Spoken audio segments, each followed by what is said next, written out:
Wake up, it's a new day. Wake up, it's a new day.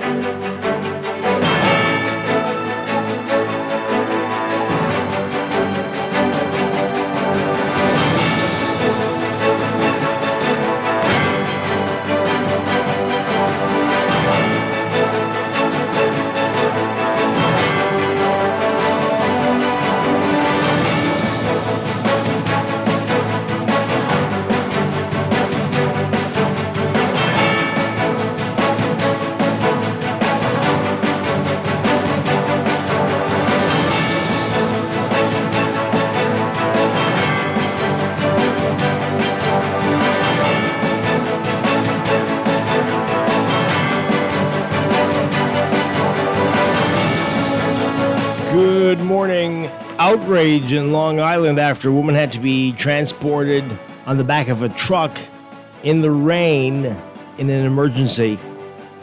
As you know, ambulances on the island. Police reporting an uptick in phishing scams. And we're talking with the U.S. Embassy in Nassau about visas and Haitians and all the controversy. It's all straight ahead this morning. I'm Dwight Strachan, and this is Morning Blend. Wake up, it's a new day. Wake up, it's a new day. It's the start of a new way. Don't you know that it's the start of the end of the old way. Wake up, it's a new day. Good morning again, Bahamas. It is Wednesday, September 10th, 2025. This is Morning Blend on Guardian Radio 96.9. Again, I'm Dwight Strachan. In a moment, Chester Robards will be joining us. Also this morning, we're talking with the Bahamas Humane Society about their Wash Your Paws campaign. We'll get all the details about that. That's all straight ahead this morning. But first, it's time for The Overnight, the latest breaking news from while you're sleeping, and the top national and international headlines this morning.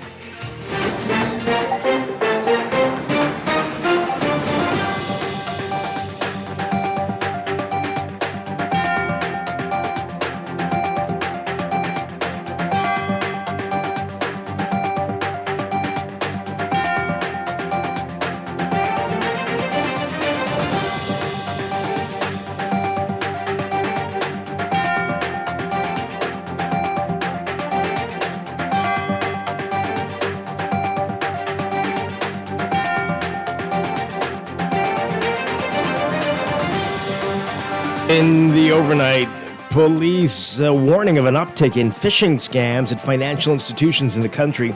Superintendent Yvette Roll-Davis of the Financial Crimes Investigation Branch saying yesterday that the Bahamas has seen a notable rise in phishing scams over the past 3 to 4 years. Superintendent Anthony McCartney also saying that most scams today pose as banks and other financial institutions as they try to get your information. He says, quote, "This is a scam in which scammers send out information via SMS, text, or a link. We've also seen in recent incidents that they are going to the extent of calling individuals or customers."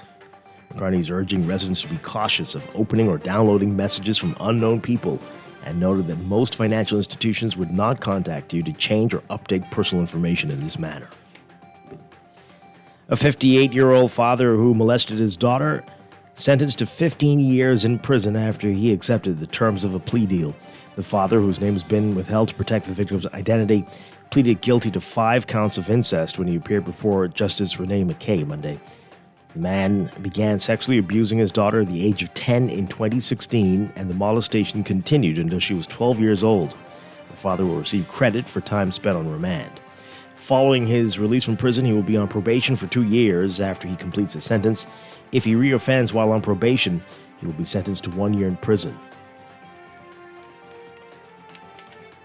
The prosecution closing its case against a high school track coach accused of molesting a student athlete. Robert Ayton has denied charges of indecent assault and unlawful sexual intercourse with a minor of the same sex at his trial before Justice Wilhelmina Archer-Mins. The crimes allegedly happened in 2019 and 2020 when the victim was 15 and 16 years old. The virtual complainant testified that Aiden grabbed his crotch during a training session, causing him to stop going to practice for a while.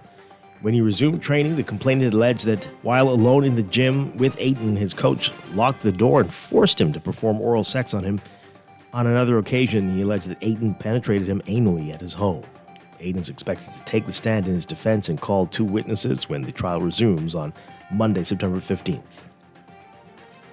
And prosecutors deciding not to prosecute 2 men accused of a 2015 murder. Rakeem Strachan and Quill Edgecombe were accused of the November 17th fatal shooting of Richard Charlton Jr. At around 11 a.m. on the day in question, Charlton was walking along Butler Street in Nassau Village when the occupants of a gray car opened fire. The accused, who were on bail, learned that the matter would not go to trial when the prosecutor, Davina Pinder, presented a nolle prosequi during an appearance before Justice Renee McKay Tuesday. Strawn survived an attempt on his life earlier this year in a shooting that killed his girlfriend, Chantal Miller. On January 16th, Miller and Rakeem were traveling along Catherine Street in a gray car when the occupants of a black SUV opened fire on them. A basement blaze at Comfort Suites Paradise Island caused by severe weather conditions. The resort responding to this yesterday with images of the hotel's property surrounded by heavy smoke circulated on social media on Monday afternoon, with residents questioning how the fire started. Tuesday, the resort said the fire sparked when a lightning strike hit the resort's transformer. A police report issued on Tuesday stated that officers at the scene shortly after 5:45 p.m. found the resort's engineering room in flames. Police say the flames were quickly extinguished and the room sustained extensive fire and water damage, while an adjacent room suffered moderate damage. Comfort Suites stating that no staff or guests were injured and credited the fire's quick containment to the speedy intervention of officers and resort employees who were nearby when the fire started. Hotels also saying that there was no damage sustained to the guest areas, including sleeping rooms, public spaces, and lobby. And parliamentarians gathering to discuss gender-based violence and harassment against women in the Caribbean and Americas during the second day of the 47th Commonwealth Parliamentary Association Regional Conference. President of the Senate, Michelle Adderley, during her presentation Tuesday, saying that in the Caribbean, on average, 22% of the parliamentary seats are held by women, despite women being the vast majority of voters. Adderley says there's a serious obstacle to women's political participation, being sexism, harassment, and threats of violence.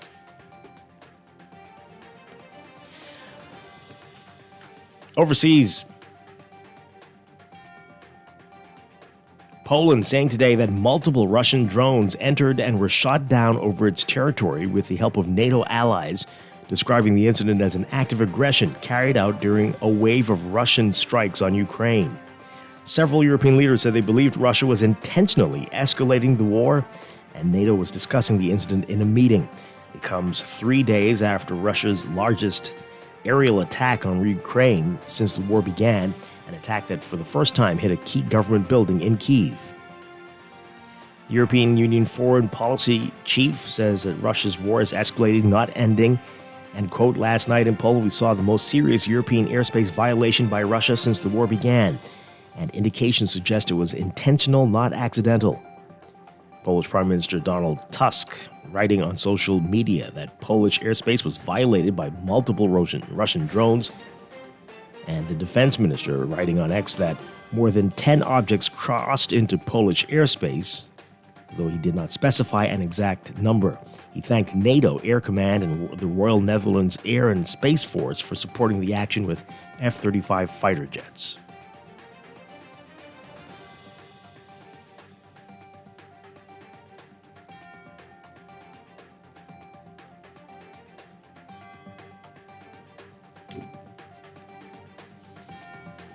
And protesters blocking roads, setting blazes, and met with volleys of police tear gas today in Paris and elsewhere in France, seeking to heap pressure on President Emmanuel Macron.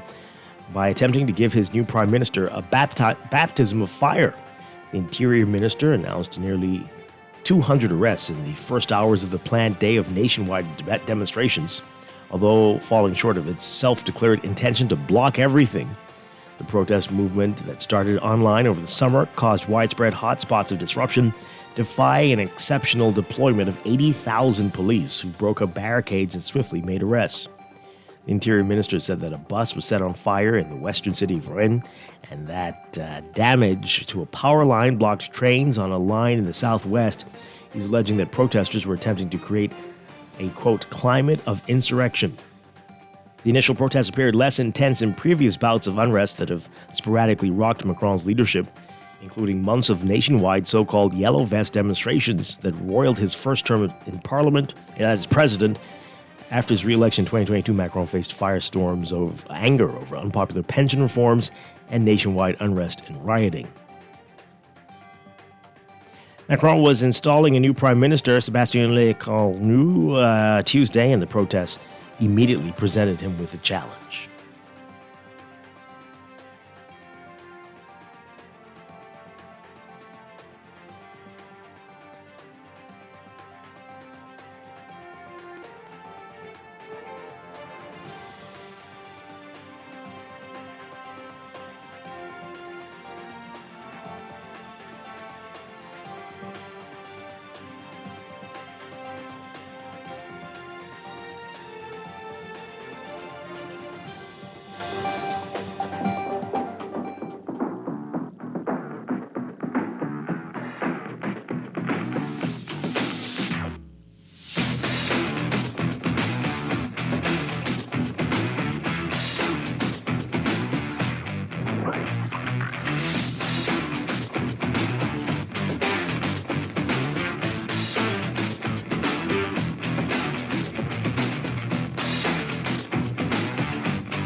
In sports, the Global Sun Wildcats and Bamboo Shack Predators ensuring the men's and women's titles stayed in New Providence in the conclusion of the 2025 Bahamas Flag Football Championships.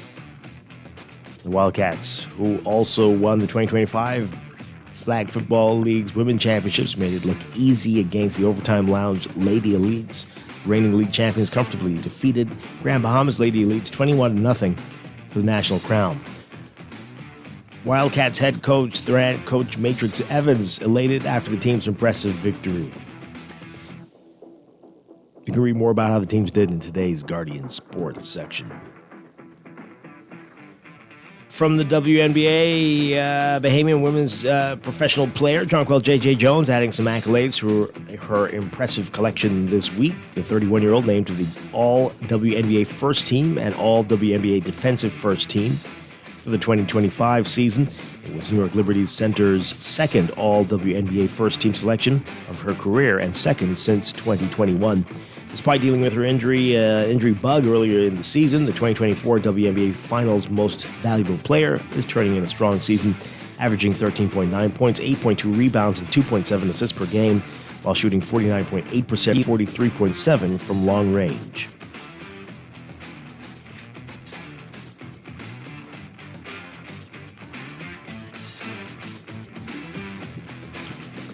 And for Major League Baseball, Yankees captain Aaron Judge hitting his 359th career home run in the first inning Tuesday night against the Detroit Tigers, breaking a tie with Hall of Fame catcher Yogi Berra for fifth place in the franchise list.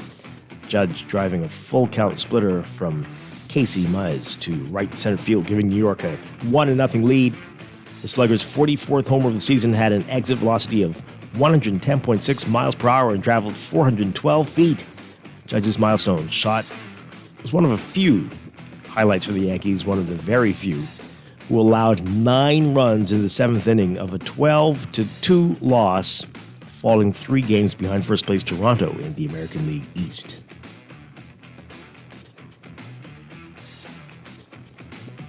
And Jalen Carter's penalty for spitting on Cowboys quarterback Dak Prescott sends a message to the rest of the league. Carter is losing $57,222 for the infraction, the equivalent of his game check for Week 1, because the NFL considers the punishment a 1-game suspension with time served. The Pro Bowl defensive tackle didn't play a snap after he was ejected from Philadelphia's 24-20 victory on Thursday. Carter is expected to be on the field when the Eagles face the Kansas City Chiefs in a Super Bowl rematch on Sunday. The team could impose its own discipline, such as benching Carter for the first series longer. The NFL's distinction of a one-game suspension sets a precedent and makes it clear to players that spitting on an opponent will result in similar discipline. The NFL Players Association could view the discipline as a fine for future arguments. Carter apparently isn't appealing his penalty. That's sports, and that's the overnight. Time for your first look at weather.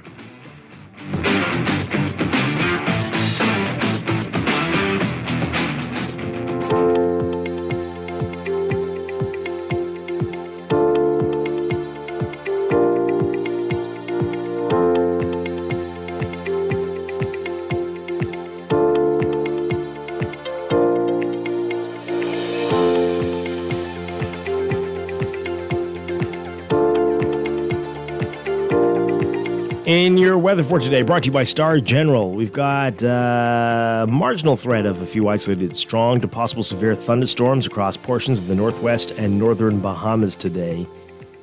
And the storms have potential to produce strong gusty winds, heavy downpours, frequent lightning, and possible waterspout or tornadic activity.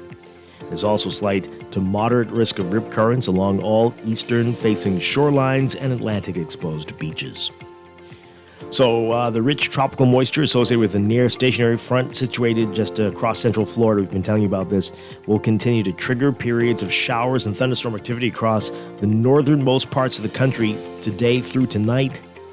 Elsewhere, a weak pressure pattern and drier air mass will maintain a typical summertime pattern, with ample sunshine interrupted by brief passing showers or isolated thunderstorms in the afternoon.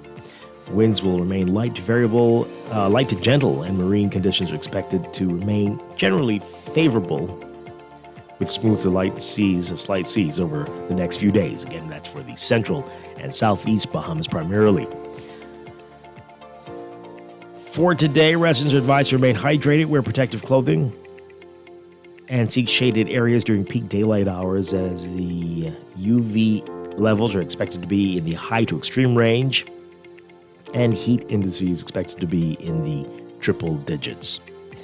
There's also still a risk of minor coastal flooding and tidal flooding in marshland areas during periods of high tide, and the tides could worsen flooding conditions in low-lying and flood-prone areas during heavy and prolonged rainfall, especially for the northern and northwest Bahamas.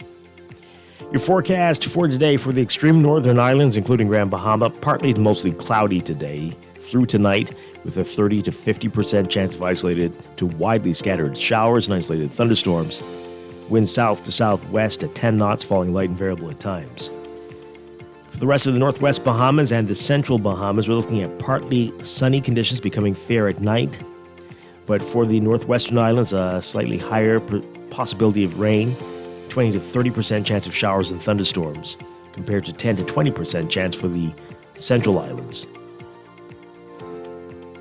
A 10 to 20% chance of showers today for the southeast Bahamas as well. A mix of sun and clouds, turning mostly fair tonight. High temperatures, we're looking at highs getting up to around 91, 92 Fahrenheit, 33 Celsius, but the heat index will make you feel like it's 103 Fahrenheit, 39 Celsius. Overnight lows tonight getting down to about 79, 80 Fahrenheit, 27 Celsius. That's your first look at weather this morning. We'll have your extended outlook coming up in just a bit. We'll take a look at the tropics as well. This weather check brought to you by Star General, insurance made simple.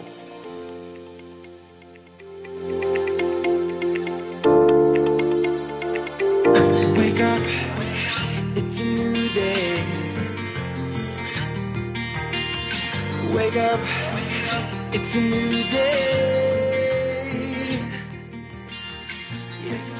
You are listening to Morning Blend. When we come back, we're discussing the day's top stories right here on your home for fresh news and smart talk all day. Guardian Radio 96.9. Wake up, it's a new day. Wake up, it's a new day.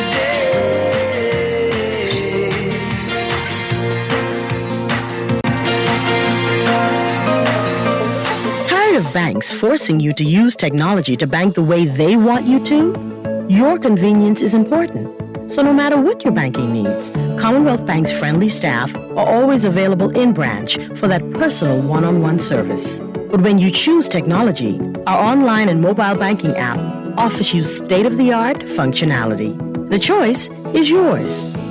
Commonwealth Bank. Bank the way you want.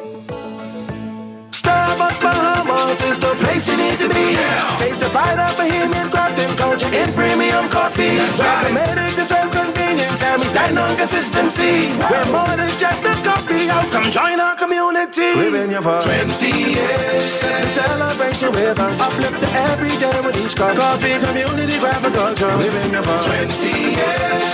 Celebration with us. Starbucks Bahamas come to give you coffee community crafting culture. In uncertain times, resilience is everything. That's why CFAL is inviting you to the financial services event of the year, the 2025 CFAL Pension and Economic Conference. It all happens Thursday, October 16th at 8 a.m. at the Grand Hyatt Baha Mar Convention Center. Under the theme Resilience in the Face of Global Uncertainty, this half-day conference is your chance to gain powerful insights on navigating today's shifting global economy. This is the premier networking and knowledge-sharing event of the year, and you cannot afford to miss it. So secure your spot today at www.cfal.com. Now let me see now. 326 EPIC. Hello? This Epic battery. This Miss Beulah from round the corner. I hear you're selling tires now on Wolf Road too. Praise the Lord. It's about time. I live Fox Hill and Fire Trail. It's too far. That ain't all. They open Monday to Friday, 7 a.m. to 7 p.m. On Sunday and holiday, 8 a.m. to 4 p.m. My brother Sam, he's a hacker, and he could go right there and get fixed up. Call us at 326 EPIC. We ship also to the Family Island.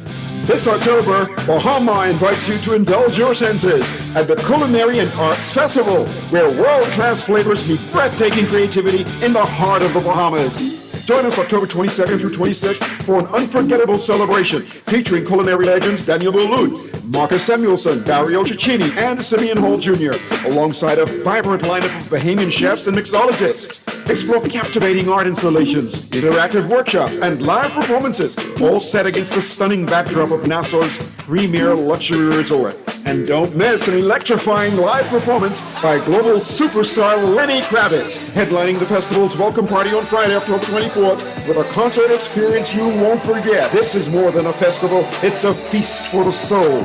Tickets and packages are going fast. Visit bahamar.com to reserve your spot at the Culinary and Arts Festival at Bahamar, where taste and talent take center stage. Bahamar, life spectacular. No one likes a fender bender. Oh, man. From a little scratch to a full mashup, NUA Insurance has got you covered with auto insurance tailored to fit your needs and budget. For affordable rates with free on-site accident assistance, visit us online or in branch and just ask us. NUA Insurance. Ask us because we've got you covered. When it comes to hearts at Cleveland Clinic, you can't miss a beat. You seek the best care possible, work with the brightest minds, and leave no stone unturned to get to the heart of the matter. Because understanding is always the first step to overcoming. For every heart in the world, see how we're advancing the future of heart care at Cleveland Clinic today. Nothing beats a Chickchani Challenge. On September 27th, we're bringing the action, a 5K course packed with 20 thrilling obstacles. Start and finish at Fusion Superplex with energy, fun and excitement all around. First time? No problem. Try the Chickchani Light version, built just for beginners. Got kids? Ages 3 to 7 can take on their very own Chickchani Kids Challenge. And this year, we're turning 10. So grab your team, mark your calendar, and come celebrate with us. Visit chickchallenge.com to sign up today. Thanks to our sponsors Fusion Superplex, Guardian Radio 96.9, Kalina, RBC, Advantage Insurance, Party Pilots Rentals and Events, Fincastle Media Group, Powerade, Click, and Art of Graphics. Maybe it's time to explore your options. There's no harm in reviewing your mortgage arrangement and considering a better deal. CIBC Caribbean can help you narrow your search and decide. Switch your mortgage to CIBC Caribbean and enjoy a special interest rate and help towards your switching cost. Visit CIBCFCIB.com/inspired home for more information. Conditions apply.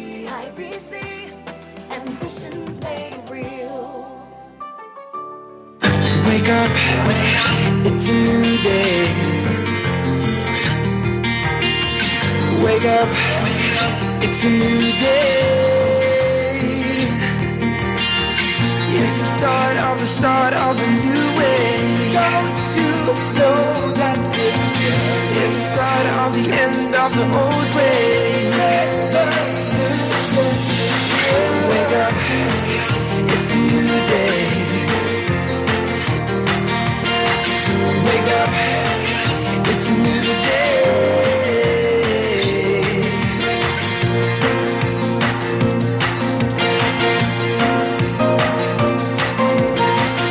Welcome back to Morning Blend here on Guardian Radio 96.9. We are streaming live on GuardianTalkRadio.com and on the Guardian Radio app.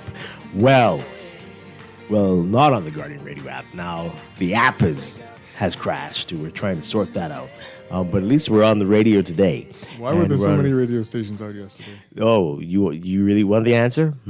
A combination of our friends at BPL and a car accident, apparently, I'm told. Oh, but wow. yeah, right where the towers are, a lot of towers out in Bozine Town, and so the car accident there. A lot of people were out. The power was out for a long time. Were they aiming for the tower? No, it wasn't at the tower, but it was at a line, I'm told, that caused a massive... It hit a pole, right? Okay. Yeah, and that powers the antenna. Powered the whole area. A wide area was off yesterday for many hours. It wasn't just an antenna. No. But many stations were out yesterday. Or the app, I don't know if it crashed when we were directing people to it, but we're working on that. And but you can listen to us online, GuardianTalkRadio.com, and any of your other apps that you listen to us on, we're fine there. You got to improve the app now. Well, and but anyway, Dwight Strachan along with Chester Robards. Good morning, sir. Great to have you with us on this Wednesday. A lot to talk about this morning, including this is going to be what a lot of people have been waiting to hear from the U.S. Embassy in Nassau. The reps are going to be here, and we're going to talk about this visa controversy and Haiti and the Bahamas. We're going to get into it with them today. That's all ahead. And then later in business, it's our monthly series with the Bahamas Humane Society. We are going to talk about the Wash Your Paws campaign. It's a partnership between the Wash. Oh. Mm-hmm. It's a hygiene campaign. Oh, nice. We're assuming for pets, since they're the ones with paws. And it's a humane society, but also with When's the one for humans? With the we could ask National Infection Prevention and Control Program and the National Disease Surveillance Unit. So maybe there is a tie-in. We'll see what they say. So that's all ahead. But let's get into what else is in the news.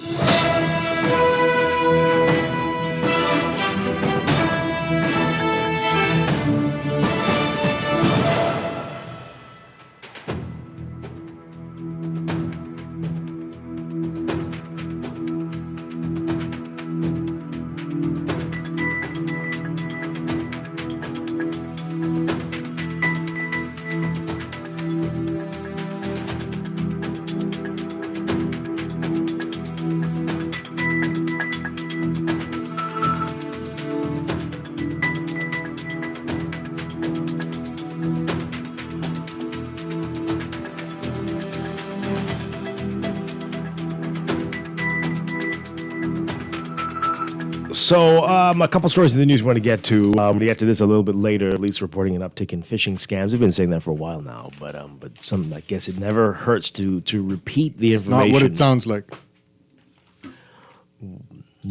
What does it sound like to you? Like Phishing. grouper and stuff? Phishing, yeah. Okay, well, I'm sure some of those are They're telling you it's grouper, right? Sorry. I don't think they're trying to crack down on that one, but that is a big problem. People It are is. spending a lot of money Absolutely. and not getting what they paid for. Yeah. But no, not that type of fishing. We'll get to that in a bit, though. But the big story in the papers, this is really sad. Outrage over a lack of an ambulance. Big headline in the Nassau Guardian, a disgrace. Long Island woman transported to emergency flight on the back of a truck, a flatbed truck, in the rain. Jeez. So the brief synopsis of the story, a Long Island woman fighting for her life was carried to an air ambulance on the back of a flatbed truck in pouring rain on Monday, sparking outrage that ambulances on the island remained parked and unused. Yeah? So here's our story from the Nassau Guardian, Rachel Scott writing, rain poured down on 62-year-old Brenda Wells as she lay on the back of a truck on the way to Long Island's Deadman's Key Airport for a Monday afternoon medical evacuation flight to New Providence. Wow, and that truck looks like it's seen better days too. Wells, who was wearing an oxygen mask, was experiencing a medical emergency at the time. According to her family, her 25-year-old son, Colin Wells, said the experience left him, quote, traumatized, heartbroken, and disgusted. He said his mother, who was diagnosed with multiple myeloma in March, was not responding to him yesterday morning, so he called for help at the Deadman's Key Clinic, at the David Sims Clinic in Deadman's Key. He said he was told to bring his mother in because the doctor was not available for a home visit because patients were waiting at the clinic. I believe that means Monday that happened. Well, said His mother was not responding. Mm-hmm. This was an emergency. Yeah. He was told to bring his mother in because the doctor was not available for a home visit because He must patients were waiting at the bring his clinic. unresponsive mother. Mm-hmm. Okay. Well, said he organized with a friend to transport his mother in a private vehicle, but she was in excruciating pain every time they moved her. After the doctor saw her and made the decision to call for an air ambulance, Wells said he was asked to find someone with a truck to transport Brenda Wells to the airport.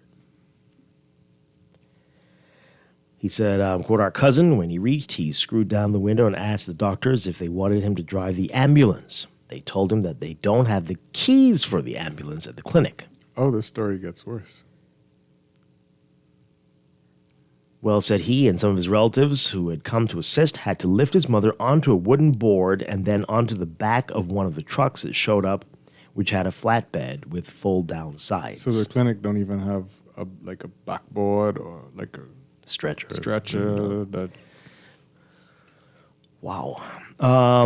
So he says, quote, my lifeline was transported on the back of a truck in the pouring rain on a small board because the gurney was too unstable to hold a human being. Oh, wait now. It existed, but it broke down. Okay. Each sentence is worse than the one before. Yeah, for sure. 30-year-old Gabrielle Knowles, who was among those who were lending assistance in the effort to get Brenda onto the medevac flight, said the ordeal was deeply disturbing. She said, quote, Long Island people are strong and we do what we can, but we shouldn't have to do these things. People shouldn't have to be on the back of trucks to get help. Without that truck, I don't want to know what could have been. The rain came down on Miss Brenda today, and that broke my heart. Oh, jeez. Noel said that the drawn-out process meant that the air ambulance, which took hours to arrive, still ended up waiting on the tarmac for the truck to arrive with Wells on it. She says, quote, this is 6 hours into the emergency. Whoa. And then the emergency flight was waiting at the airport for her. We should have been there waiting on the flight. In a statement yesterday, Long Island MP Adrian Gibson said the image of Wells lying on the back of the truck was heartbreaking, saying, quote, it brought tears to my eyes as I watched her being moved in such undignified conditions. I was reminded once again of how far we still have to go in meeting the basic healthcare needs of Long Islanders. Gibson said that he has tried to do what he can to help address the issue, lobbying for 2 operational ambulances on the island. One was donated by Alive in 2020, and a second ambulance was sent by the Ministry of Health to Long Island months ago. However, neither is in use.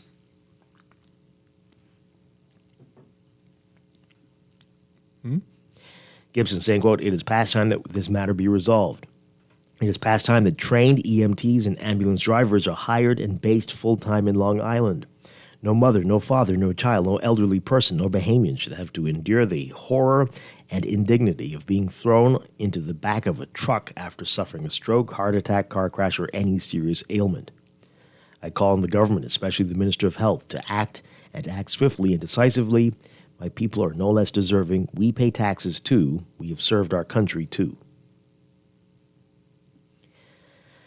Wow, well, the conversation surrounding the need for ambulances on Long Island has been ongoing for several years with no practical results. Many, like Gibson, have cited a need for trained drivers and EMTs. However, with Long Island's population of roughly 3,000 people spread out over 80 miles, it's questionable how well one or two ambulances with volunteer operators would fill the gap. It's unclear how quickly an ambulance could be mobilized and respond to an emergency, which could be as far as an hour's drive away from the nearest clinic. Noel said serious consideration must be given to a truly viable solution that would preserve people's dignity and safety. Saying, quote, "The most sensible solution would be maybe vans that could slide people into." As Family Islands continue to look forward to prospects of economic growth, a prominent focus has been placed on tourism-related projects and airport upgrades, but for many, healthcare remains the biggest hurdle. Wow. A woman who spoke to the Nassau Guardian but wished to remain anonymous said it ultimately drove her and her family back to Nassau. A Long Island native, she and her husband had moved to Long Island with plans to settle there. Saying they bought property, but one day in 2023, with her asthmatic toddler daughter taken to the clinic with breathing difficulties, the healthcare challenges became impossible to ignore, and the clinic was out with the necessary medication. Wow. Colin Wells, this is Brenda Wells' son, who only recently returned to Long Island to help care for his ailing mother, said he can't help but feel betrayed by past governments, blaming the F&M and the PLP for, he said, why do they seem to hate Long Island so much? Wow. Wells says that as of yesterday, his mother was in trauma care at the Princess Margaret Hospital awaiting further testing. Boy. Okay. As if having to ride in the back of a truck isn't bad enough. Those flatbed trucks have seriously stiff springs because of the loads they carry. That has to be an uncomfortable ride.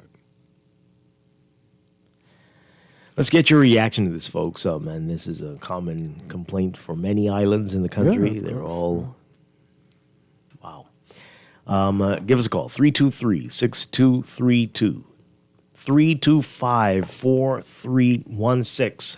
325-4259. Call us toll free if you're on one of the islands. 242-300-5720. The story mentions it, right? Lots of developments, lots of projects coming up. Yeah. But what about healthcare? If anything should happen to residents on the island, to people who come to visit these projects, what's going to happen to them? Well, let's start with the simple things, right? Why do I have to think of it? How many keys for the ambulance exists? My God. Cut 6. But why wouldn't they be where the ambulance is, though? That doesn't make any sense. That's fine. Absolutely fine. I agree.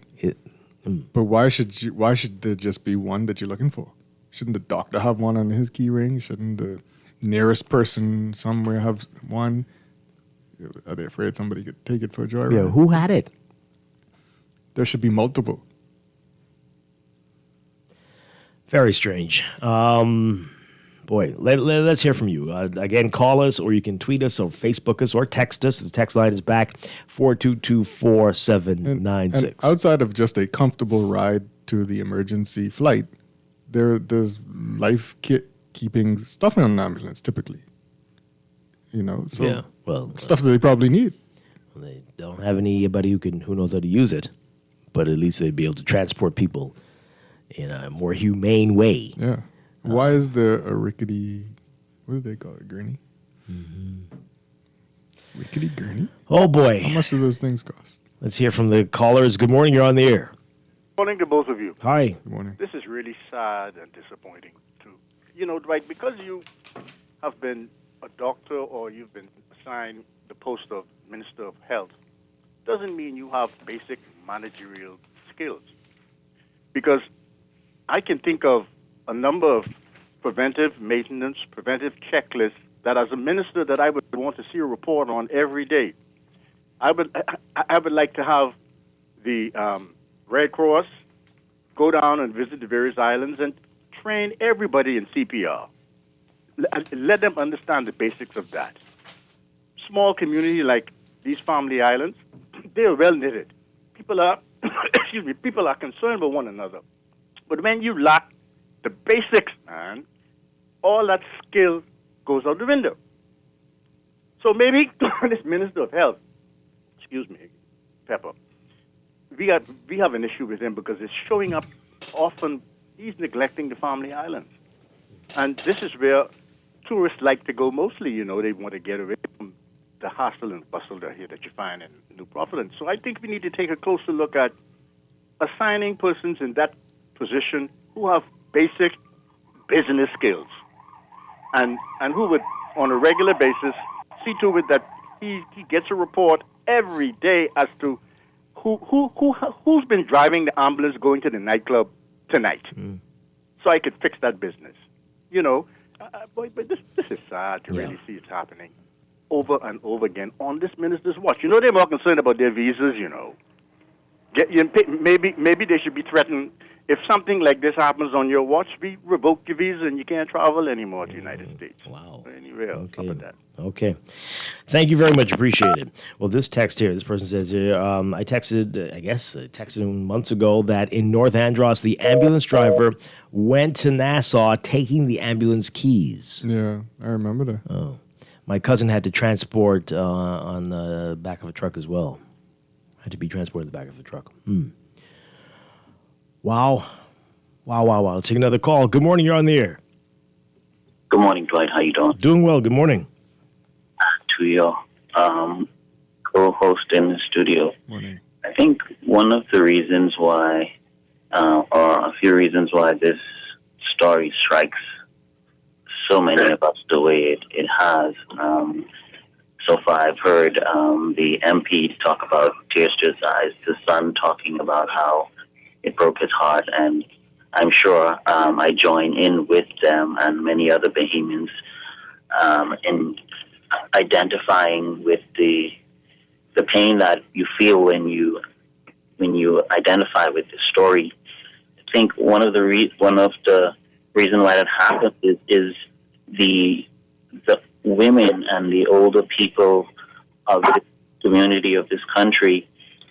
We identify with the fact that they were at the forefront of the struggle for building this country. They were the ones that dream of a better future for us.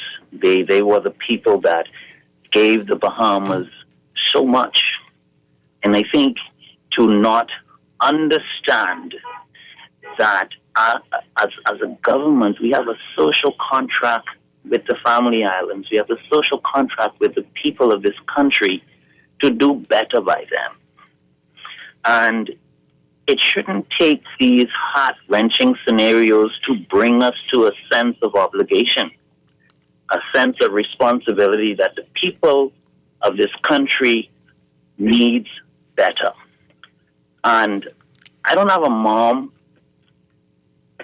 or dad, but I know the women of this country have given all governments so much. And to understand that an island like Long Island or Maguana or Inagua sits, as we speak this morning, at the doorsteps of death because of the negligence or the lack of commitment on the part of both governments is sad. And I think it's time for, whether you are opposition or government, to sit down and ask yourself a fundamental question. How do you sleep at night? I was driving the other day, Dwight, and I noticed that in the past 90 to 100 days, beaches and parks embarked on an exercise that I thought was a tremendous waste of resources. They cleaned down these coppices of bushes all around the island. And then you go back there now and the bushes are grown up. And I said, what a waste of resources, because there are so many other pressing things in this country that you can allocate resources for. And I say to Michael Pintard, who's vying for leadership in this country, and I say to Brave Davis, there is a day of reckoning for the neglect that has been perpetuated on the Bahamian people. And that's what this story tells. This story tells of neglect of the people who pioneered the destiny of this country and dream of better days for generations. It's time to deliver. It's time to change the direction of the family island. That's all I'm going to say today, Dwight. I need no need to suggest any strategies because they know what they need to do. Indeed. They know what is needed. They've seen the suffering and the neglect and the demise of people in this country. It's time to stand up for Bahamians in the way that you have been hired to do. That's all I'm going to say. Okay. Thank you very much. Let's take another call. Good morning. You're on the air. Hi, are you there? Hi, good morning. Good morning, Chester. Morning. You know, Dwight, this is heart-wrenching again, but I remember you discussed about 10 years ago, or maybe a little bit longer, you discussed this report on the hospital. Then you spoke about waiting time, how long it takes for an ambulance to arrive. Do you remember that report? Yeah, definitely. As you go down that checklist, anything was done to correct these deficiencies? I can't say for sure. I know they made a big deal about it. I haven't heard anything since then, but we can check. You know the irony about this whole thing, Dwight? All of these members of parliament and some senior civil servants, they have good insurance. Very good. The taxpayers treat these members of parliament good. Let's agree on this one. They have everything. And I had an opportunity to speak to a minister, and I was speaking to him about the overcrowding at the hospital. This man told me straight up, this is why I take steps to secure me and my family. I said, that's what it's all about now. You're a member of parliament. You have big insurance now. No, I don't mean it like that. I said, then explain to me exactly what do you mean? Because if if one of your relatives were to end up there, and that's the response that I got, but, that's okay, Let them have their way. Let them have their way. Let them continue to do this to the Bahamian people because people don't deserve this. This is a basic need. I spoke to the member of parliament for Long Island. I had the opportunity to speak with him last night on the same issue. And if you do an interview, you speak to him concerning this ambulance that was donated, buried in the bush, gathering, dust, wasp nest on it.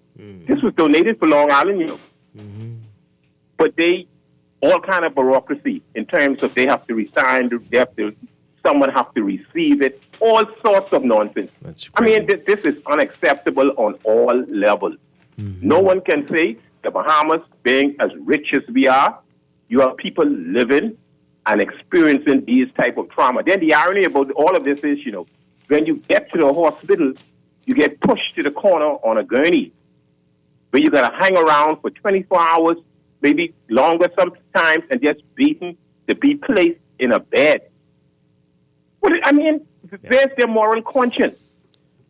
It's a scary, this is why people are so sick in the Bahamas, because many Bahamians are terrified to go to that PMH to get assistance. And by the time they get there, it's too late. Because it's a horror when you talk about going to PMH, being admitted to PMH. But these members of parliament, these elected officials who we elect to supply these basic things, all of a sudden they become like demigods. I straight, my family straight, my friends straight, and the hell with the average Bahamian. This is unacceptable. And we shouldn't be experiencing these things in 2025. No. Thank you so much. Appreciate it. We've got a lot of your text messages coming in. We'll get to those in a bit. Let's take some more calls, though. Good morning, caller on there. Hi, good morning. Hi, good morning. Hi. It's been a long time coming, the hardship of Long Island, and it's undeserving. Long Island has produced so much for this country, especially in the areas of education. And I've heard of situation in the 80s where Long Island was considered an island of hardship, But we need to do better, and it's not necessarily the ministers, but I guess the way we do politics here, and maybe elsewhere as well. We need to know also along the way who is responsible for what, who is accountable down the train, down the line. So somebody should be dealing with that. There's a very good suggestion again about the keys. That's so common. Mm-hmm. Well, we know who's responsible, but I think what you're saying is that we need to... On the very top, sometimes people below do a lot of things. They get paid for a job and they're not doing their job. Mm. I mean, on the lower levels too. The public purse is made up of a lot of people who've been getting money from the treasury. It reminds me of the situation that was happening in Gaza where the people pulling on donkey carts and wheelbarrows and all those kind of situations. Mm. And it shouldn't happen to a place where producing all the good. I mean, every island, every person, everywhere needs to be treated with dignity. Yeah. All right. Thank you very much. Well, if the big decisions are being made in Nassau, you're going to end up with situations like this. We know what the answer is. You need to decentralize this government. You have to, and allow more autonomy, real autonomy for these communities so they can make the decisions. So if they know they need an ambulance driver, they need EMTs, can't wait on Nassau, which has its own issues, to make these decisions. Yeah, we're going to be in this same flatbed truck for years. I know of a group. Excuse me. I know of a group that wanted to bring some helicopters here that would have been a fleet of them that would have been used. I don't know how much other things they would have done with it, but could have been used for rescue in the Family Islands and medical transport. And I don't know what the situation was between them and the negotiations with the government. Mm-hmm. That was one of the big things that they wanted to supply. Right. And it never happened. It never came through. Why? Because the government told them they wasn't interested. Is what I was told. Mm-hmm. The government at the time. Not interested. Why?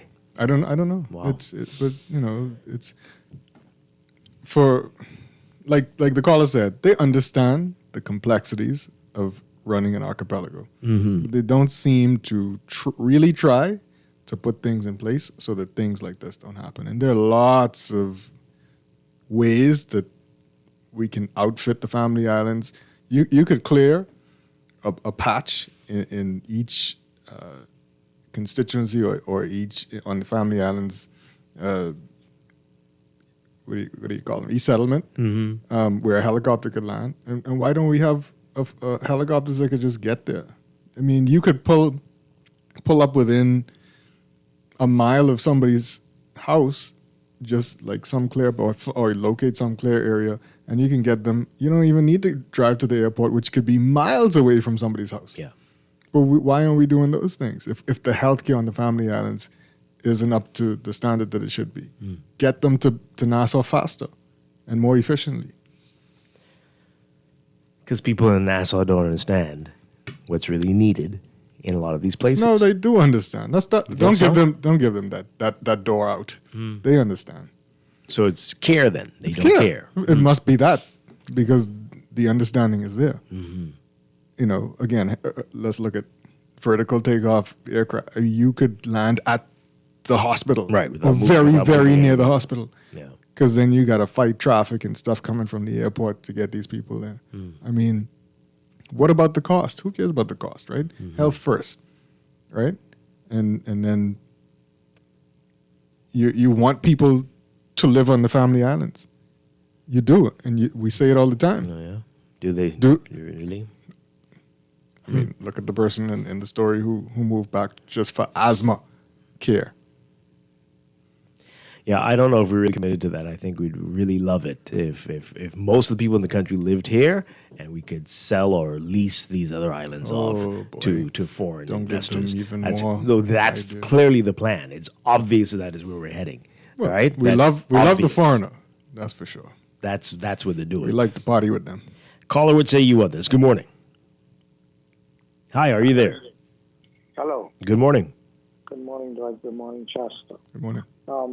Dwight, if you ever lived on the Family Islands, you would know that this thing is something that's been perpetuating for a lifetime. But when we call on them and ask, where is the king heir? Where is the money?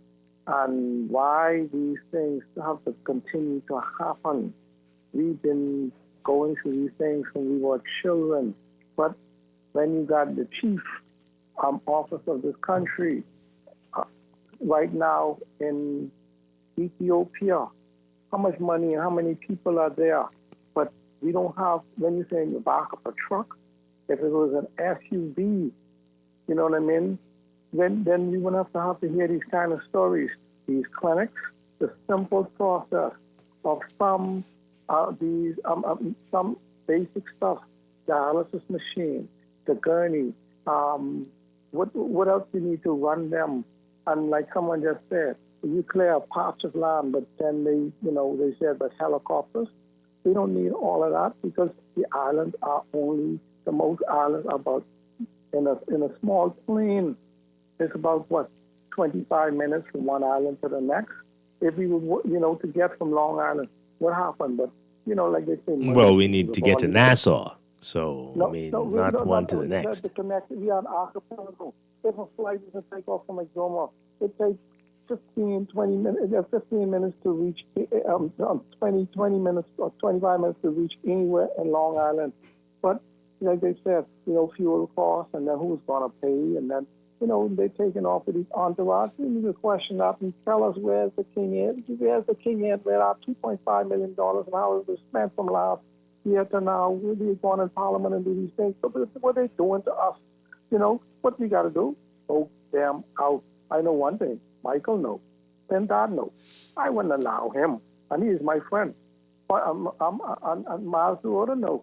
I wouldn't allow him to carry on like this. I mean, we have to put people in place. Sometimes they listen to us, I know, they'll get better. We want better. We do better. And we don't have to worry about our neighbors from the south talking about visa and coming here and all that. We have to address these things. We all have a nice day. Right? Okay, lost us a little bit towards the end there, but one more call and then we want to get to these messages. Good morning, caller on there. Hi, good morning. Hi, turn on your radio for us, please. Yeah. Sorry, Dwight. Morning, how you doing? Doing well.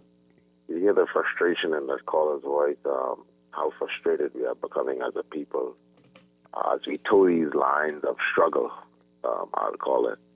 But Dwight, what I wanted to remind you, just to add a little bit of humor, I tell you, I like when you help us, you and Guardian help us to dissect these issues as a society and be able to just process it in a way that helps to ease some of the frustration, if only that's what Guardian Radio does for us on a daily basis.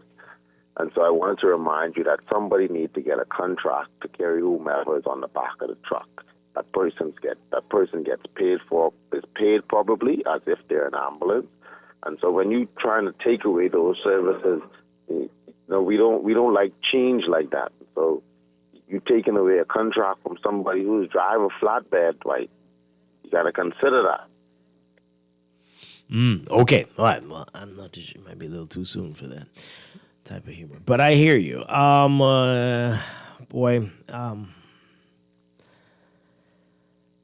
Okay, let's read these messages. We read that one already, but it's happening on all the islands. People are saying, this person says people need to sue the government for lack of duty of care, and then they'll get it.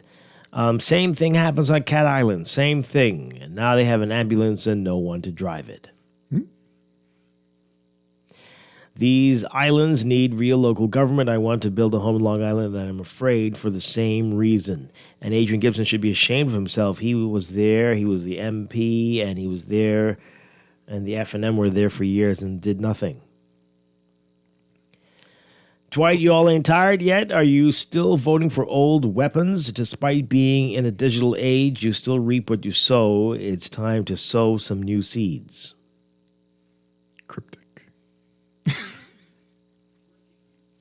This person said, by now we should have heard from the Minister of Health. It really ticks me off, if anything, when I hear he was unreachable for comments. Our country deserves better.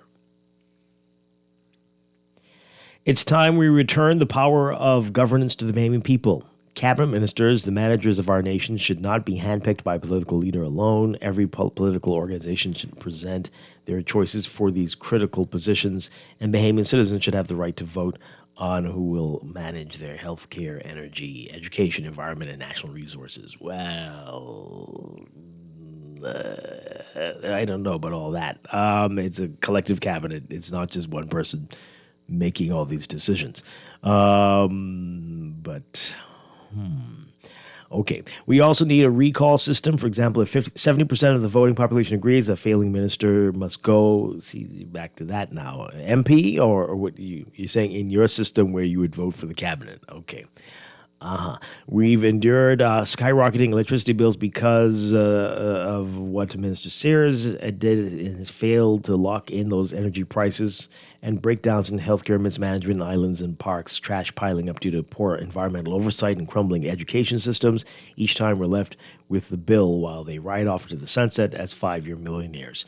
This is our country, our resources, our future, and electing those who manage them should be in our hands.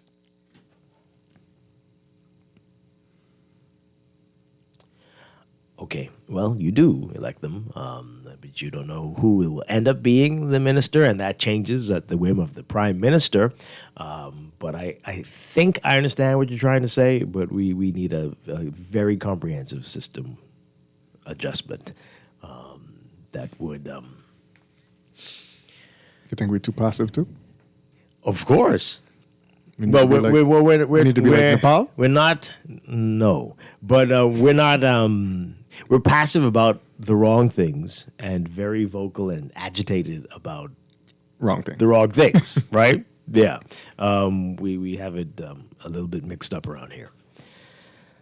Oh, boy. This person says here, what kills me is that this government and other ignorant people think that we should expand our gene pool by letting thousands of immigrants come here, even though we only have one lousy hospital. Our schools are overcrowded, and all of our systems are overloaded, and we have no upgrade, and none are functioning properly. What if we have some natural disaster? Their moral compass isn't in their bank account. Well, overcrowded, that's interesting.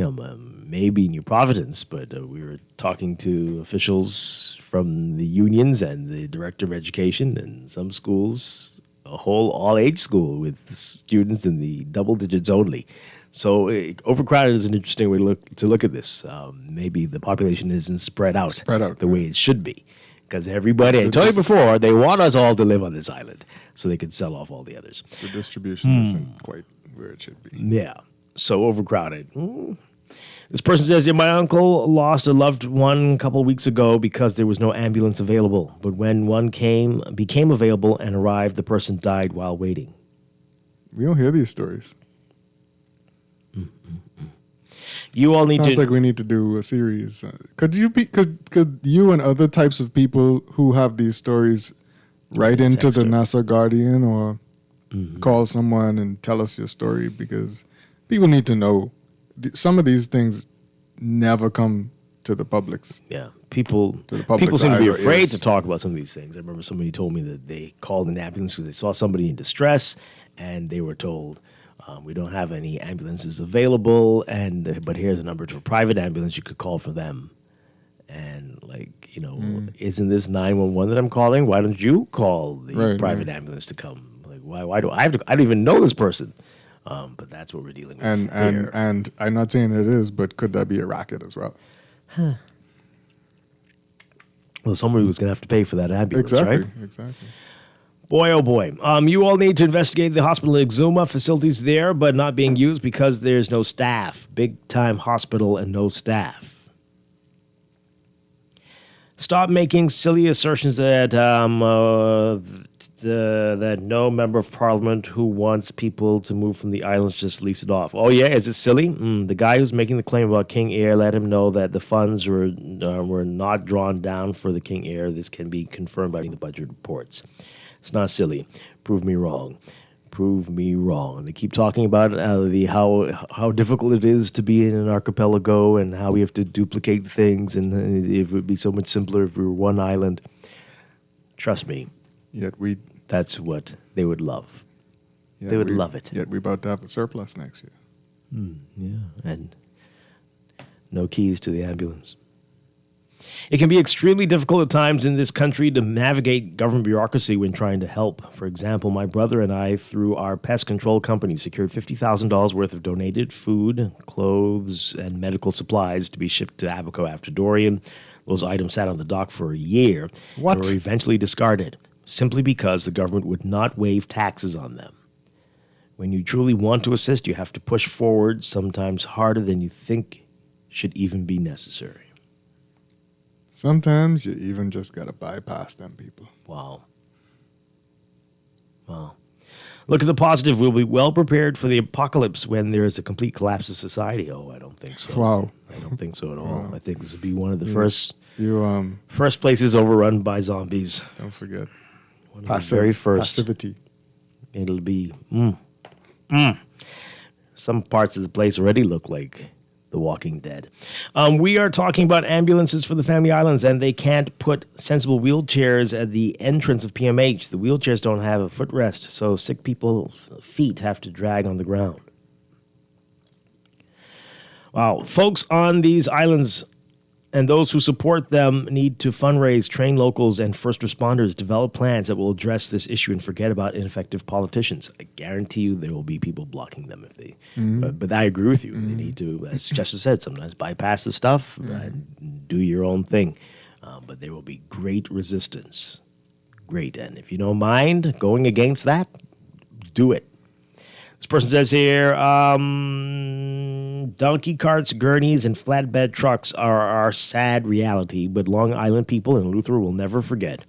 Catching a plane out of Africa is like clearing the bushes to our past. God knows Adrian Gibson did all he could, even for Cat Island. The Cat Island? The Minister of Health cares about Cuba. We need to get our families to lock hands in prayer and march around this country to reveal the hands of evil. Change is soon to come. Okay, it's very interesting. It's a good brain person and right odd there. Text. That's not odd. No, it's a lot. Okay. If this was the U.S., these politicians would be dragged before Congress to explain these situations. Absolutely. Absolutely. But again, the problem here is that our equivalent to Congress, all of them are in the cabinet. Yeah. And that's the problem. To the previous texture who said we need to vote for the cabinet members, I don't think they should be elected people at all. But if your people who you elect could hold them accountable, and when there are mess-ups like this, you would see some real change. They have to be answerable, not just to the president or prime minister, but to the people we voted for. That would totally change the system. Guaranteed. And like I hear Aaron say all the time, in situations like this, you don't need to track down the politician. The politician need to come find the media and say, this is what I found. This is what happened. This is how we're going to not see this ever again. Yeah. This texture says here, how do you spell lawsuit? I hear you. Good luck finding a lawyer who will take this on, though, right? Because they're all looking for their KC or something. More trials and tribulations of living in the Bahamas. Let's go to the news. We'll pick this up, and we have a whole lot more coming up after as well. The U.S. Embassy and NASA, they're going to be our guests. We're going to talk to them about this Haiti and U.S. visa situation. That's a big story.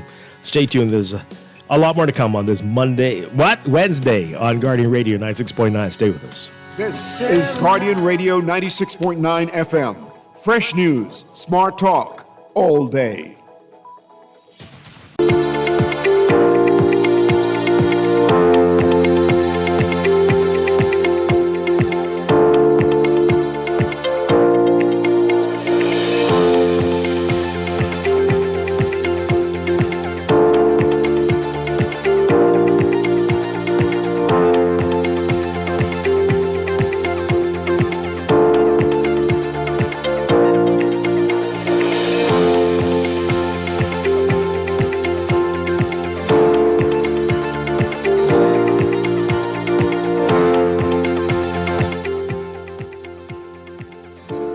Welcome back to Morning Blend here on Guardian Radio 96.9. We are streaming live on GuardianTalkRadio.com and on the Guardian Radio app for smart devices. We're also on your televisions on Cable Bahamas Channel 969 and BTC Flow Channel 612. You can tweet us at Morning Blend 969 or Facebook.com/Morning Blend 969.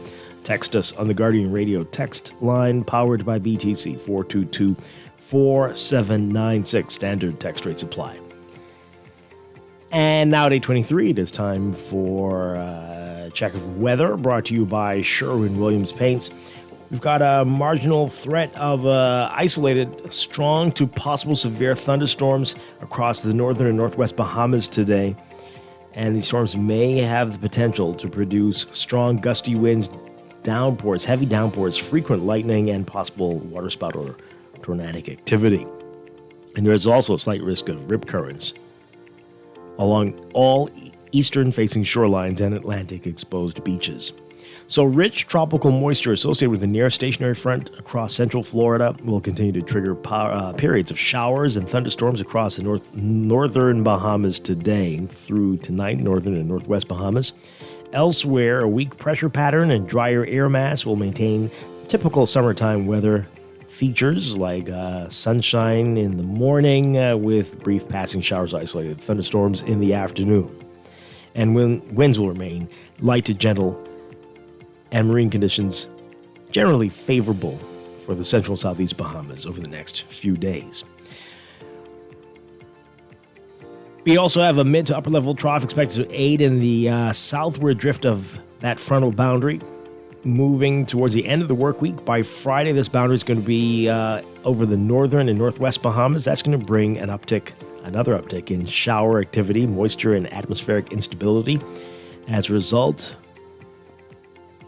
everybody, boaters, residents throughout much of the country will see an increase in cloud cover, along with widely scattered showers and isolated thunderstorms into the weekend. Winds will remain light and variable, and seas expected to continue ranging from smooth to light. So that's what we can expect ahead. For today, though, the heat index in the triple digits and the UV levels in the high to extreme range. Tidal flooding also possible in low-lying and marshland areas, especially during high tide and during heavy and prolonged rainfall events in the northern and northwest Bahamas. Your forecast for today for the extreme northern islands, partly to mostly cloudy today through tonight with a 30 to 50% chance of isolated to widely scattered showers and isolated thunderstorms. For the rest of the country, partly sunny today, becoming fair at night. A 20 to 30% chance of isolated showers and thunderstorms for the northwest Bahamas, but 10 to 20% chance elsewhere. High temperatures around 92 Fahrenheit. 33 Celsius, but the heat index will make you feel like it's 103 Fahrenheit, 39 Celsius. Overnight lows tonight getting down to about 79, 80 Fahrenheit, 26, 27 Celsius. In your extended outlook for tomorrow, Thursday, partly cloudy across the northern Bahamas, partly sunny for most of the rest of the country. A 30 to 40% chance of widely scattered showers and isolated thunderstorms for the northern Bahamas. About a 20% chance for the rest of the country. By Friday, mostly cloudy again for the northern and northwest Bahamas, partly sunny during the day and mostly fair at night for the central and southeast Bahamas. And that pattern should hold for Saturday into Sunday with more cloud cover for most of the country. The tropics, as we are at the peak of the hurricane season, are unusually but thankfully quiet. But still a long way to go in the Atlantic hurricane season of 2025. That is your Morning Blend weather check brought to you by Sherwin-Williams. Looking to paint? Well, your local Sherwin-Williams store has top quality paints, expert advice, and everyday discounts to help you save only at Sherwin-Williams.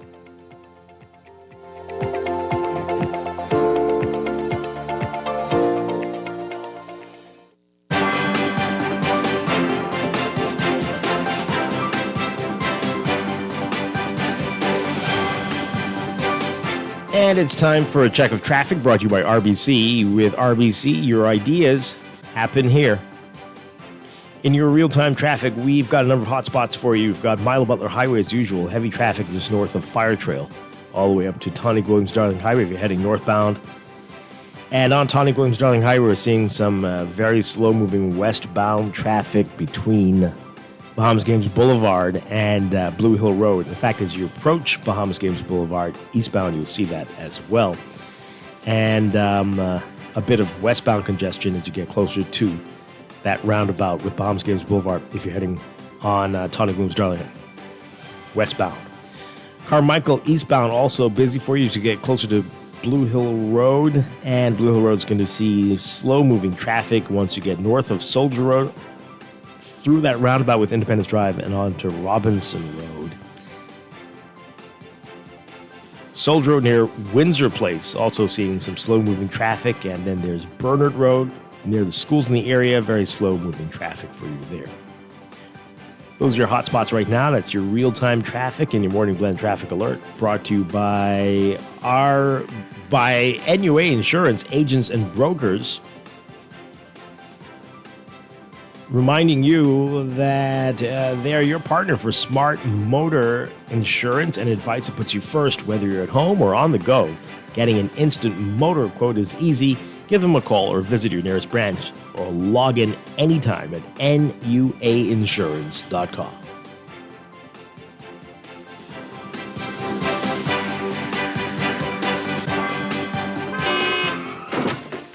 No one likes a fender bender. Oh, man. From a little scratch to a full mashup, NUA Insurance has got you covered with auto insurance tailored to fit your needs and budget. For affordable rates with free on-site accident assistance, visit us online or in branch and just ask us. NUA Insurance. Ask us because we've got you covered. Spend and save this summer with CIBC Caribbean. Experience summer like never before when you spend with your CIBC Caribbean Visa credit card. The lucky winner will receive the gift of relaxation and summer fun with a $3,000 travel voucher, a $1,000 cash prize, or a $500 spa gift certificate. Each time you spend $150 or more, you'll automatically be entered for your chance to win. Spend today with your CIBC Caribbean Visa credit card. Terms and conditions apply. Visit CIBCCaribbean.com/summer spend and save. Promotion ends September 30th, 2025. For fast, reliable, and impactful printing services, look no further. Let Printmasters bring your masterpiece to life. We stand by our quality products that is second to none. Our affordable pricing and friendly, efficient staff makes Printmasters the ultimate choice for all your printing needs. We can deliver any type of printing services, from banners to booklets to business cards. You name it, we can print it. Let Printmasters bring your masterpiece to life. Located in the Nassau Guardian Building, telephone 302-2361. Southwest Plaza has so many stores, I've been trying to find a sensible way to list them all. There's CBS Bahamas, the Ashai Institute, BENC Snack World, Bamboo Shack Bahamas, Air, the Athlete's Foot, and BTC, Games and More, John Bull Fine Threads, Alive, Bahari, Dairy Queen, 700 Wines and Spirits, Sandy's Clarkson Island Lock, Starbucks and Lowe's Pharmacy, plus Marco's Pizza and Lorraine. Southwest Plaza, what a wide array of stores. Southwest Plaza, stop by today and explore. Looking for insurance that fits your lifestyle and your budget? At Star General Insurance, we've got you covered. Whether it's motor insurance with flexible options for third-party liability and comprehensive coverage, or commercial insurance products that protect your business, we have choices you can afford. Own a home or renting? Our home insurance products have just what you need. And for the adventurers out there, we offer marine insurance too. Visit our website or social media pages for contact information and quotes. Star General, insurance made simple. Here's the Sure-winning art store moment from Shelley and Dee Dee. We're the only full art store in the Bahamas. If we don't have it, we make a list, and trust me, our boss can get that. If you need that, he can get that. You can find sketchbooks, acrylics, the canvases in all sizes, stencils. We have the Angelus that they use on shoes and letters. We're the only persons in Nassau that carries the Montana spray. We have the Krylon sprays, watercolor and paints, the oil, chalk paints, the alcohol paint, metallic paints, the little Floetrol, and we have cleaning products for the artists, thinning products for the artists, and Crayola colors, and glitters, pencils, the Posca markers, and pastels, oil, and the acrylic pastels, dyes. Oh yeah, we also have airbrush paint. I had to forget that part of the movie. Gift sets, hobby craft, Oil shrimp, stew shrimp, shrimp gumbo. But art supplies. We have a lot of them. Sherwin-Williams Art Store. Find colour in every day.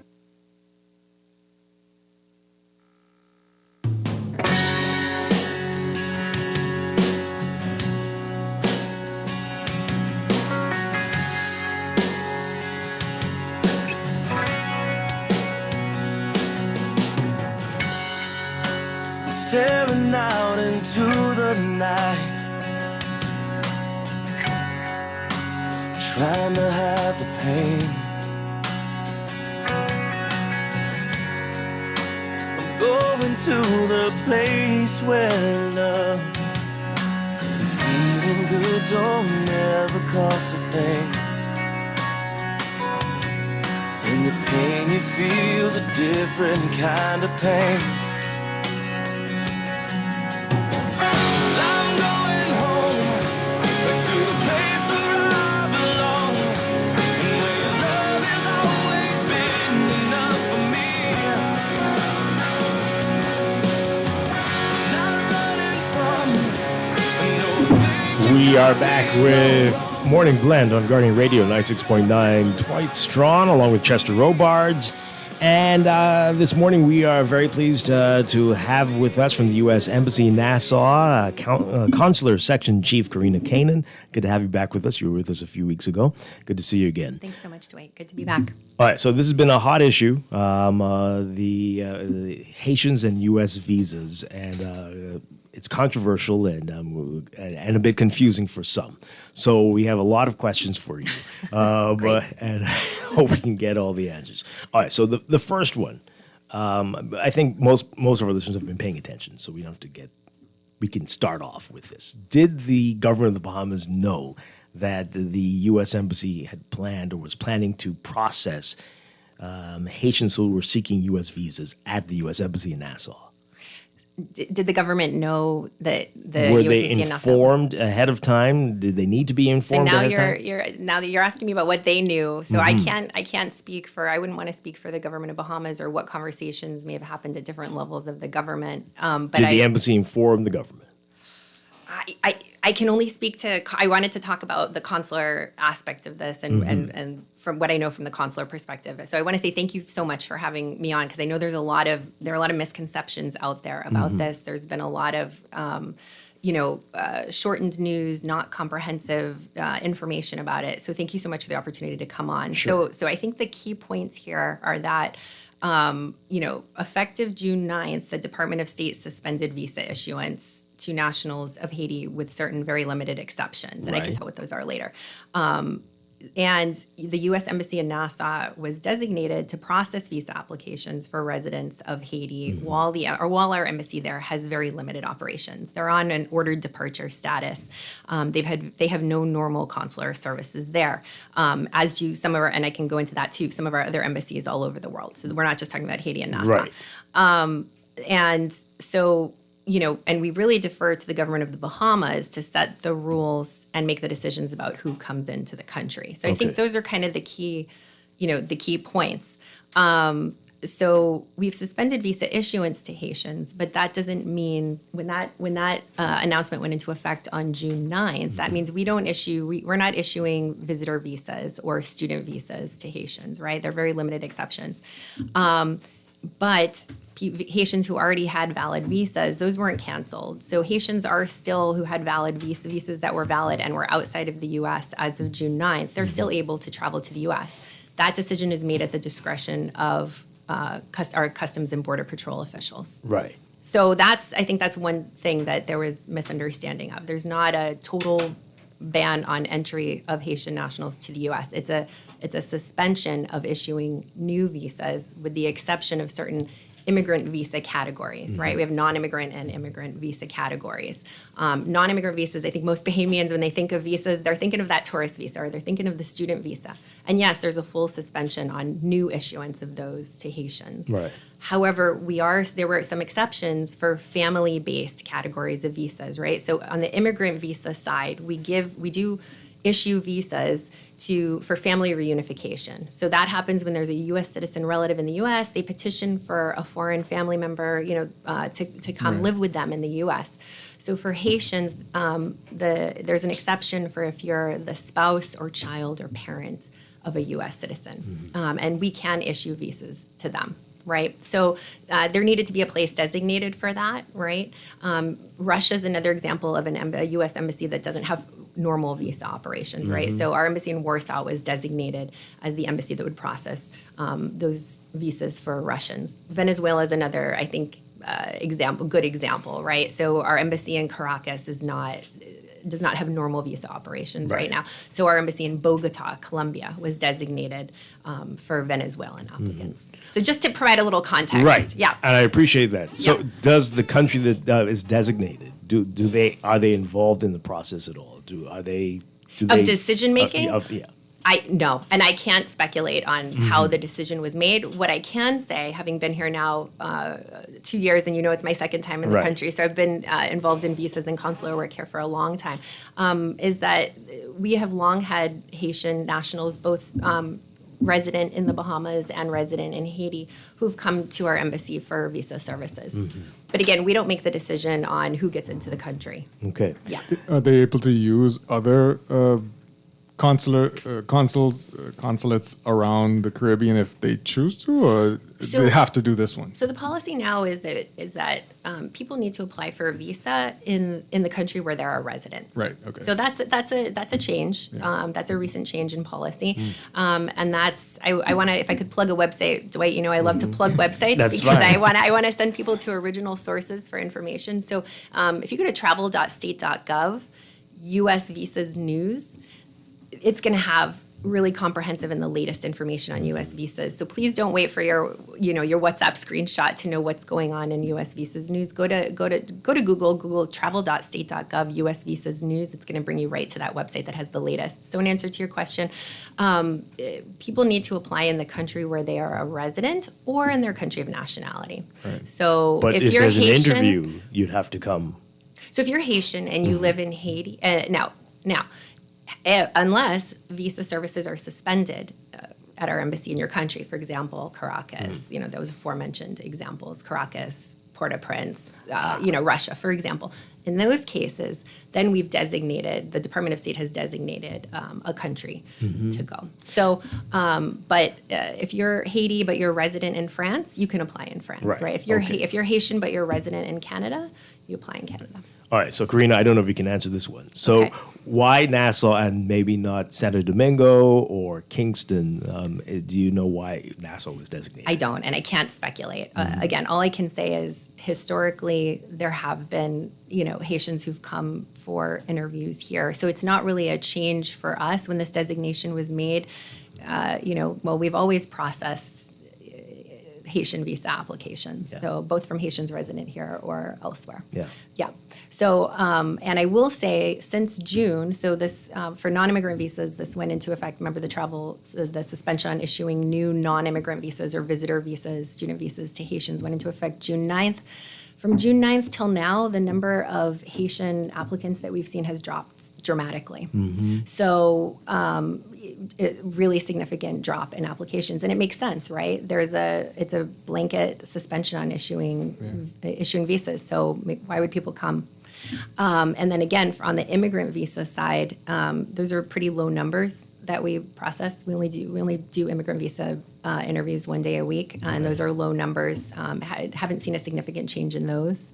I know there's a lot of concern out there. Probably a lot of your listeners are worried about, well, how is this going to affect appointment availability for me? So I want to reassure listeners, our priority has always been, and this designation hasn't changed this at all. Our priority is making sure that there are appointments available for Bahamians and for residents of the Bahamas. And we have plenty of availability. The wait time is not long. Here. And, I don't know if a lot of listeners know this, but once you apply for a visa, you book an appointment. Should you have a need for an expedited appointment, you can make an expedited appointment request through the system. And we do our best to say yes to all of those expedited appointment requests. We know not everyone needs one, and we appreciate you not taking, the nearest appointment if you don't need it. Some people are more planners, some people aren't. But we're very proud of the fact that we do have a low wait time for Bahamians and citizens of the Bahamas, and we aim to maintain that. All right, so I want to go back to what you said. So no issuance for new visas for Haitians. For for visitor visas and student visas. Okay. Yep. There's a suspension on that. Right. And any idea how long that's going to be in place for? No idea. No idea. Okay, so let's go through that list of who can apply if you're in Haiti and a Haitian. Who can apply for a visa? One more time. So we can't stop people from booking an appointment, but there is let's talk about the visitor visa side. If you're resident in Haiti, You can apply, you can book an appointment for a non-immigrant visa at Embassy Nassau, subject to availability. And I will say there's going to be less availability for those appointments, right, than there is because, like I said, we're prioritizing availability for Bahamians and residents of the Bahamas. So they can book an appointment, subject to availability. But we are not able to all issue the forms. Once they've same online process. Yep, same online process as everyone. Go online, fill out your DS 160 visa application form, pay a fee, book an appointment. Won't let you book an appointment though if there isn't availability. So again, we're only able to open a certain number of appointments for non-resident third country nationals, and that's very clear on the website that they might have to wait. And I think the word significantly is underlined, significantly longer for an appointment. So that's the policy right now. But they can apply. Now, on the immigrant visa side, again, that's a different process, and that's for family reunification. This is for U.S. citizens petitioning a Haitian or other foreign parent, child, or spouse. Those are approvable. Of course, they have to be approvable cases, but we can approve those immigrant visas. That's a longer timeline for immigrant visas. It's a different process. But those are a few of the exceptions. And athletes as well, is that right? If athletes going to major sporting events, there are some particular, not run of the mill cases where there are exceptions. There are national interest exceptions. If it's really in the U.S. national interest to issue a visa to someone from one of these suspended countries, we can do it. But it has to be; those are going to be rare. And in most or all of those exceptional cases, is an interview required, an in-person interview required? Yes. All right. So the announcement from the Bahamian government that they would not allow anyone who's coming in for this process. What does that mean for the U.S. Embassy in Nassau and this process? We, as I said before, we completely defer to the government of the Bahamas on making the decision about who to allow into the country. We understand that is that's a national security calculus, and we defer to them. We will deal with the reality, and we'll give information to Washington based on the reality. But we defer to them. Yeah, we understand that. That's what our Customs and Border Patrol, does as well. As we always say, you just because you have a visa doesn't necessarily mean that you're getting into the country, right? That's a decision that Border Patrol makes in the moment when you apply for entry admission to the country.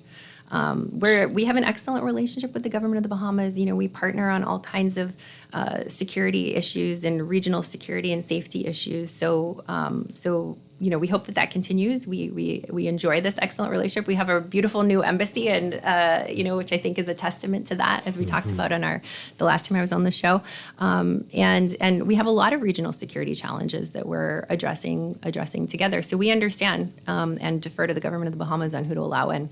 So if you meet the criteria and but the only thing holding you back is an interview, and the government has this policy, what do you do if you're Haitian and you're trying to renew your visa or get a visa? So if you're trying to renew your visa, you cannot renew a visitor visa right now, right? Like I said, there is a suspension for an enumerated list of countries, and Haiti is one of the countries on that list. And by the way, that's based on studies of overstays and visa misuse, right, as the administration has described the rationale for this policy. So you are not going to get a new visitor visa if you previously had one right now. There's a total suspension on that. And if you are a child and you... if you're the beneficiary of an immigrant visa petition, then you go through that process, and the National Visa Center works with our embassies overseas, including our embassy, to schedule your appointment. And then, then you try to attend your appointment, but we don't control that. We're here ready, if we have the appointment date set. And, you said if you're all set and you qualify, we don't know that the person's qualified for the visa until we have the interview. So it's not predetermined, and then the interview is like a rubber stamp. We're making that determination at the interview. And there's no way you can do the interview virtually? Not right now. No, not right now. Can you apply, let's say you do get turned around at a country where the interview is scheduled, are you able to apply at all to a different embassy? That's a great question. The applicant would have to go back to the National Visa Center, which schedules appointments, and I think have a conversation with the National Visa Center to talk about that. Yeah. So it's out of our hands. Right. Yeah. So as long as the government has this policy, there's likely not going to be anybody coming in for an interview? From Haiti? From Haiti. We will see who comes and who doesn't come. Now, again, I can speak to how it's been. This is all fresh, so I don't know how, right? I read the Prime Minister's announcement as well. We'll see. We allow people to book appointments.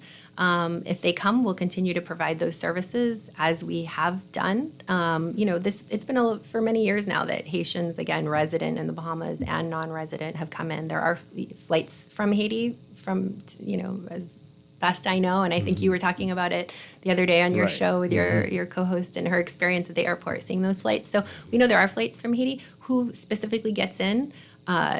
We have no control over that. So we'll deal with what is and as it comes about. But right now, Haitians have been coming and have been coming to visa appointments for years. If that changes, we'll report that reality back, and that's all we can do. Yeah.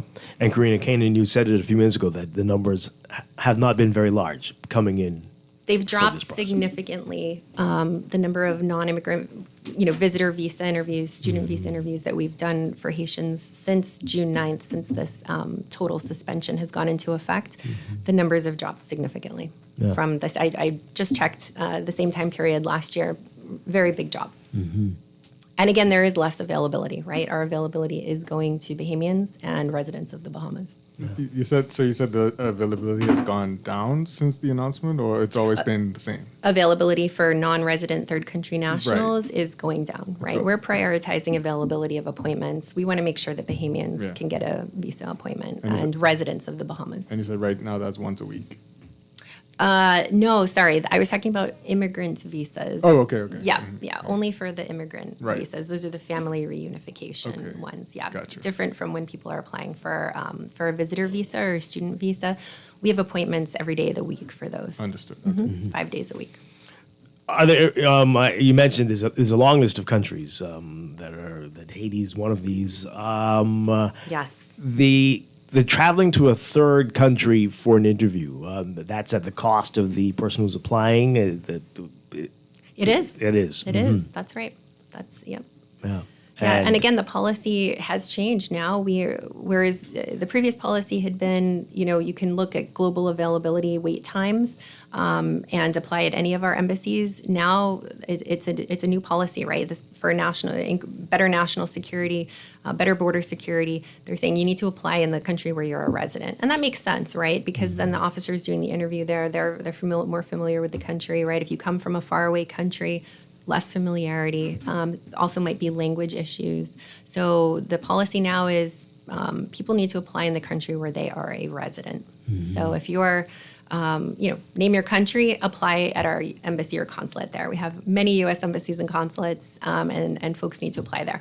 Previously, I think it was attractive in certain countries, there's they have larger populations, and there was a longer wait time for an interview. So folks would look for where in the world is there a shorter wait time? Right. Let me try to go there.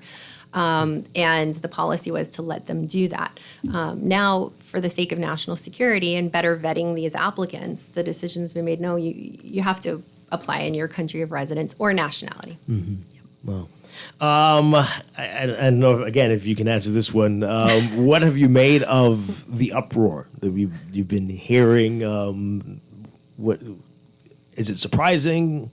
Is it shocking? What can you say? I don't think it's surprising because we know I live here. We know it's a hot button issue, but I think when I heard everything, I thought, I hope we can get out there and just put out some facts about this, because I think you always, whenever there's an uproar about anything and people's opinions, and you know this, Dwight, because I hear you commented about it on your show all the time. Sometimes someone's opinion is not very well informed, or they're dealing with they're regurgitating misinformation. So it's very important for us, because we deal with a lot of detailed facts and nuances in visa policy, to encourage people to seek out the original source of the information so that they really have a handle on the facts. So I'm really grateful for the opportunity to come on today and kind of put some of those facts out there. I think not a lot of people, when they think of visas, they're only thinking of their visitor visa. They don't, they don't distinguish between immigrant or non-immigrant visa. Right. This is the consular, we're in the consular weeds, but it all matters, right? Right. Yeah. So I encourage folks to go to, I know I pushed our website last time too, which is bs.usembassy.gov. Again, bs.usembassy.gov, not usembassy.gov. I heard that one morning on the radio on another station. They said, no, it's bs.usembassy.gov. There's a visas page that has detailed information about how to apply. There's just, I think, don't rely on secondhand, thirdhand news. Go directly to the source. I know a lot of folks use companies, third-party companies, to apply for their visa, and there are problems that come with that when you divest, personal responsibility. We'll see people come, haven't answered the questions fully or accurately, and they blame the person who filled out their application. Please fill out your application honestly. Fill it out yourself. Make sure the accurate information is ending up there. All right. So, you mentioned it, and as you said, we've been talking about this for days on the show, that there are flights coming in from Haiti and back and forth between here and Haiti.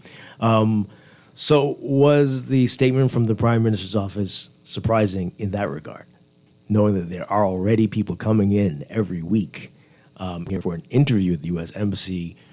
Why would that be a problem? Was it a shocker to the U.S. Embassy? I wouldn't say that. I think, we expect the Prime Minister to be setting policy for the country and to be responding and reacting. And there are always policies change left and right. They do in the U.S., they do in the Bahamas. So I wouldn't say that. Also the Prime Minister has a lot going on, right? So, it wasn't very lengthy, right? So I think it's helpful to just clarify some of the details around what the history has been with Haitians coming for visa interviews, just to widen the aperture a little bit, expand the conversation on this, because I think that the statement was short, right? Mm-hmm. So I think it's hopefully helpful to talk a bit more about it. But is it shocking for the Prime Minister to set policy for the country? Of course not.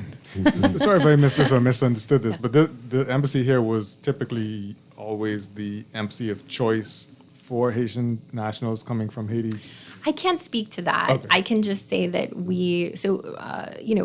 again, with the prior policy that third country nationals could apply for a visa anywhere in the world, I'm sure Haitians availed themselves of that, as did all third country nationals, and applied where sense for them to go, where they could get a visa.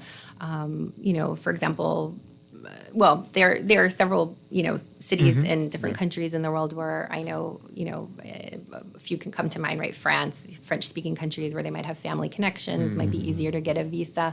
I think any country that has ties to Haiti and they could travel to, they have gone. Nassau is not the only country where Haitians have applied for visas. It's one of the countries, and they have been able, because of those historic ties with Haiti, the population here, family members. It's speculation, but flights. We know there is flight. It's not a secret that there is flight availability. So we have seen it for years, as we have with other third country national populations. But as things change, as circumstances in those countries change, of course you see numbers rising and falling for all kinds of countries. Back when Bahamar was being constructed, and you had a lot of Chinese.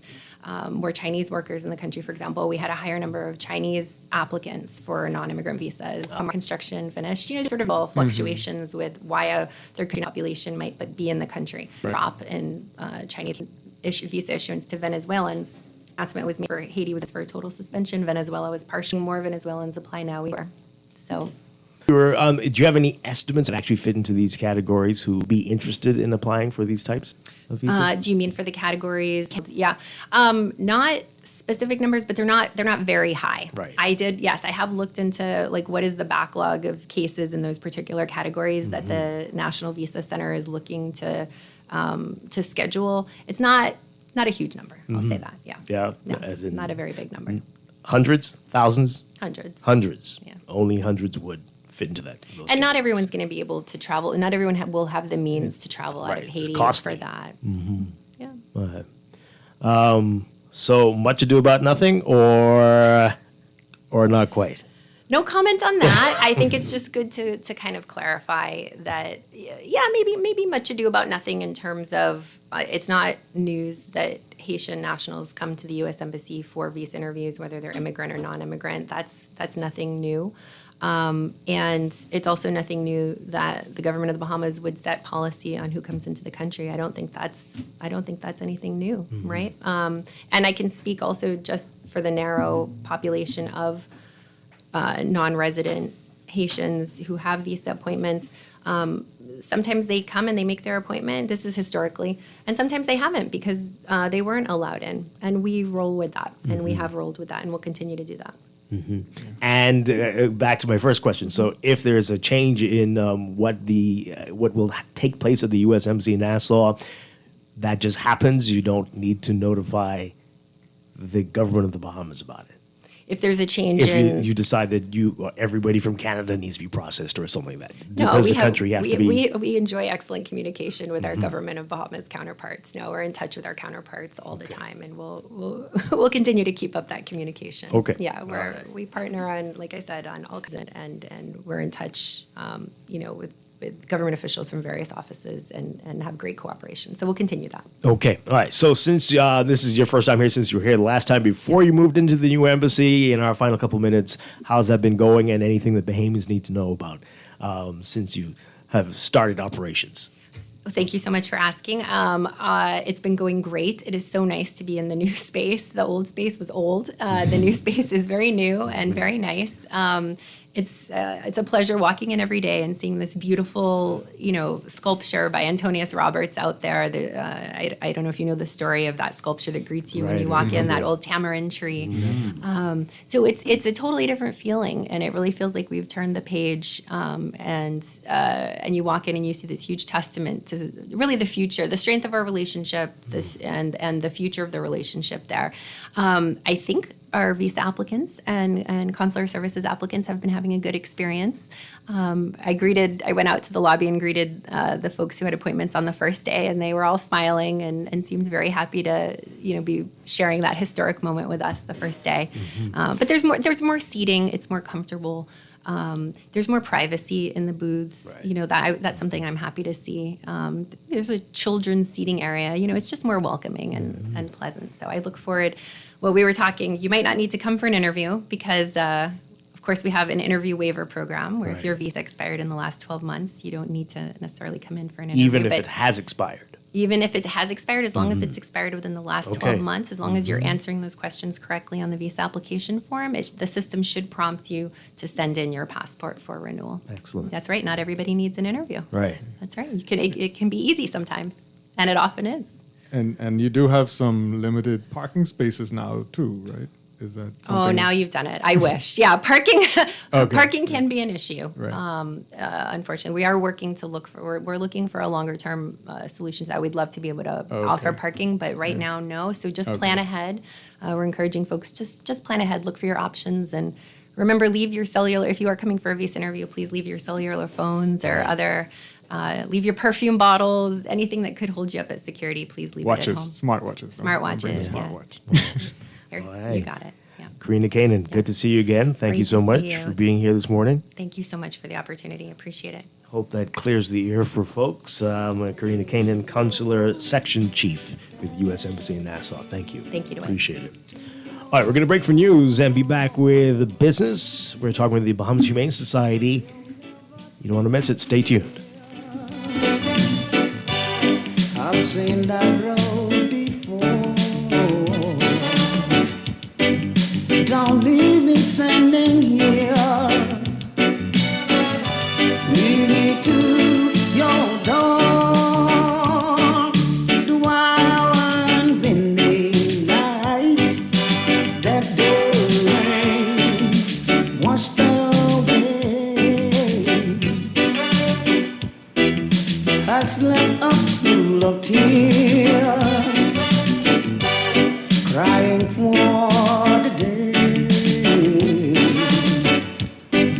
Don't leave me standing here. What if your bank or credit union faced financial trouble tomorrow? Would your money be safe? That's where the Deposit Insurance Corporation comes in. For 25 years, the DIC has been working to ensure your Bahamian dollar deposits in financial institutions are protected, so you can bank with confidence. And now, we're inviting you to learn more in a fun and family-friendly way for free. Join us Saturday, September 27th at the Bahamas National Trust from 11 a.m. to 4 p.m. for the DIC experience. Enjoy live entertainment, food vendors, and interactive booths, all while discovering the power of financial literacy. Whether you're saving for school or starting a business, Understanding how deposit insurance works helps you make smarter money moves. It's your money.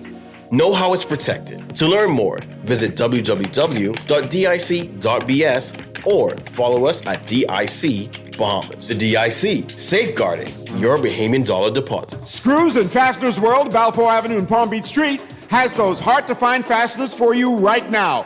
You can find stainless steel regular hex, carriage bolts, galvanized bolts, threaded rods, nails, self-tap screws, sex bolts, anchor bolts, turnbuckles, masonry tools, hand tools, and weed whacker strings. Check out the rope selection and car body fasteners too. Special orders are welcome.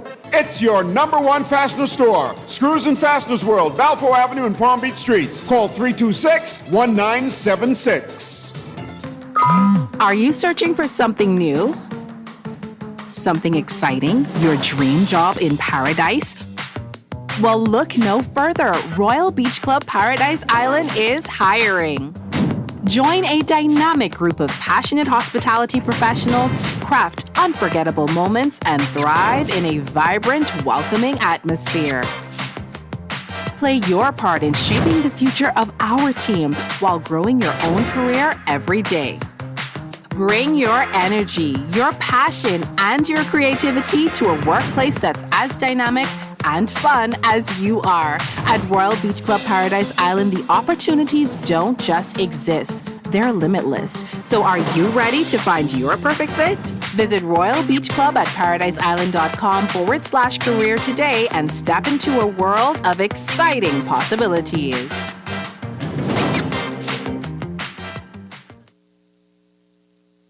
This is Guardian Radio 96.9 FM, streaming on GuardianTalkRadio.com and the Guardian Radio app, Nassau, Bahamas. The views and opinions of the hosts and guests are their own and do not necessarily reflect the views of the management and staff of Guardian Radio. Wake up, it's a new day. Wake up, it's a new day.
Good morning and welcome to Morning Blend Business on this Wednesday, September 10th, 2025. Welcome back to our Morning Blend listeners. Once again, I'm Dwight Strachan along with Chester Robards, and it's called the Wash Your Paws Initiative. It's a collaboration with the National Disease Surveillance Unit and the Bahamas Humane Society.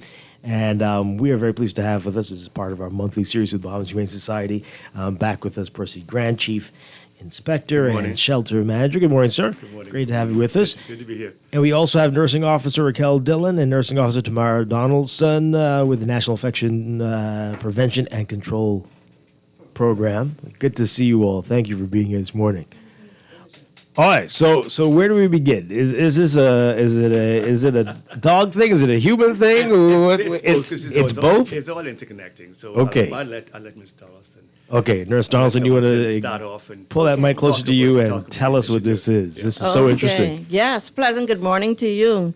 And so this is a national program, national, we call it IPC, Infection Prevention and Control.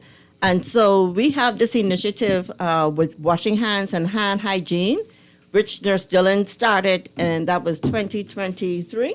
Okay. Yeah, she started that program in 2023 in this program. And so every year, we're trying to kick it up another notch.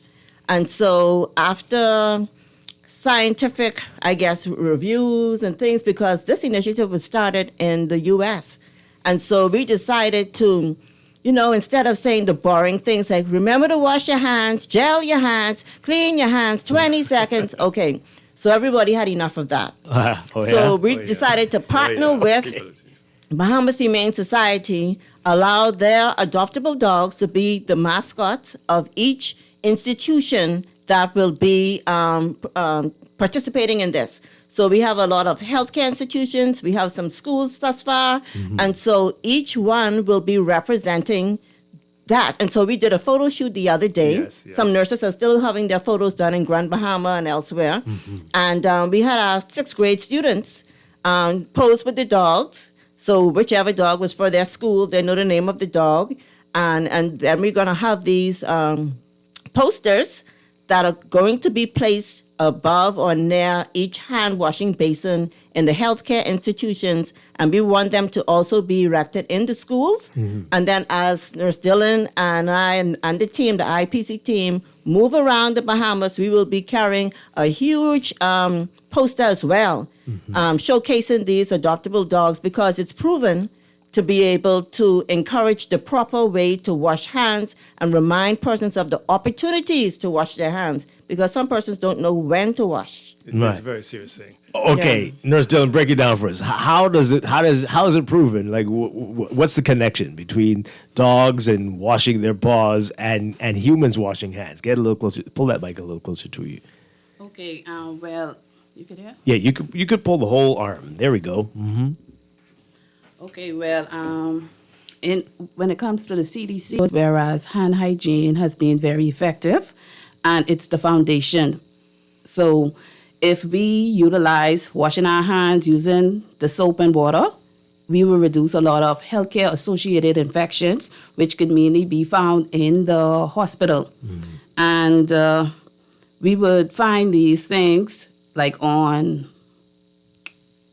we would say like the indwelling catheters, the ports, in dialysis, on those type of equipments, they can be found there. So what we are trying to do is encourage healthcare workers, visitors, and patients to wash their hands very frequently after touching the patient, after touching. And when it comes to the dog, well, the dogs or the animals, cats, dogs, they will clean themselves by, licking, biting the debris or the dirt away from their hands. So we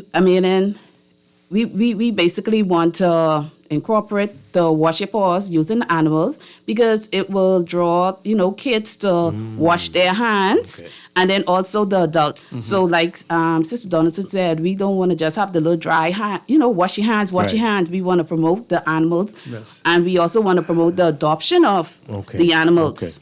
To lessen the burdens at the Bahamas Humane Society. All right, so nobody wants to hear from people. They'd rather listen to a dog tell them to be hygienic. Okay, I get it. And you might be right. You might be right. Because, we have a lot of diseases, and at any animal shelter will have, funguses and scabies and all those, all sorts of zoonotic diseases.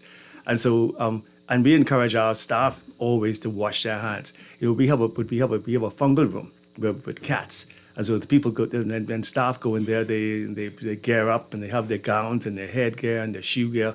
And when they come in, we encourage them to wash their hands as well.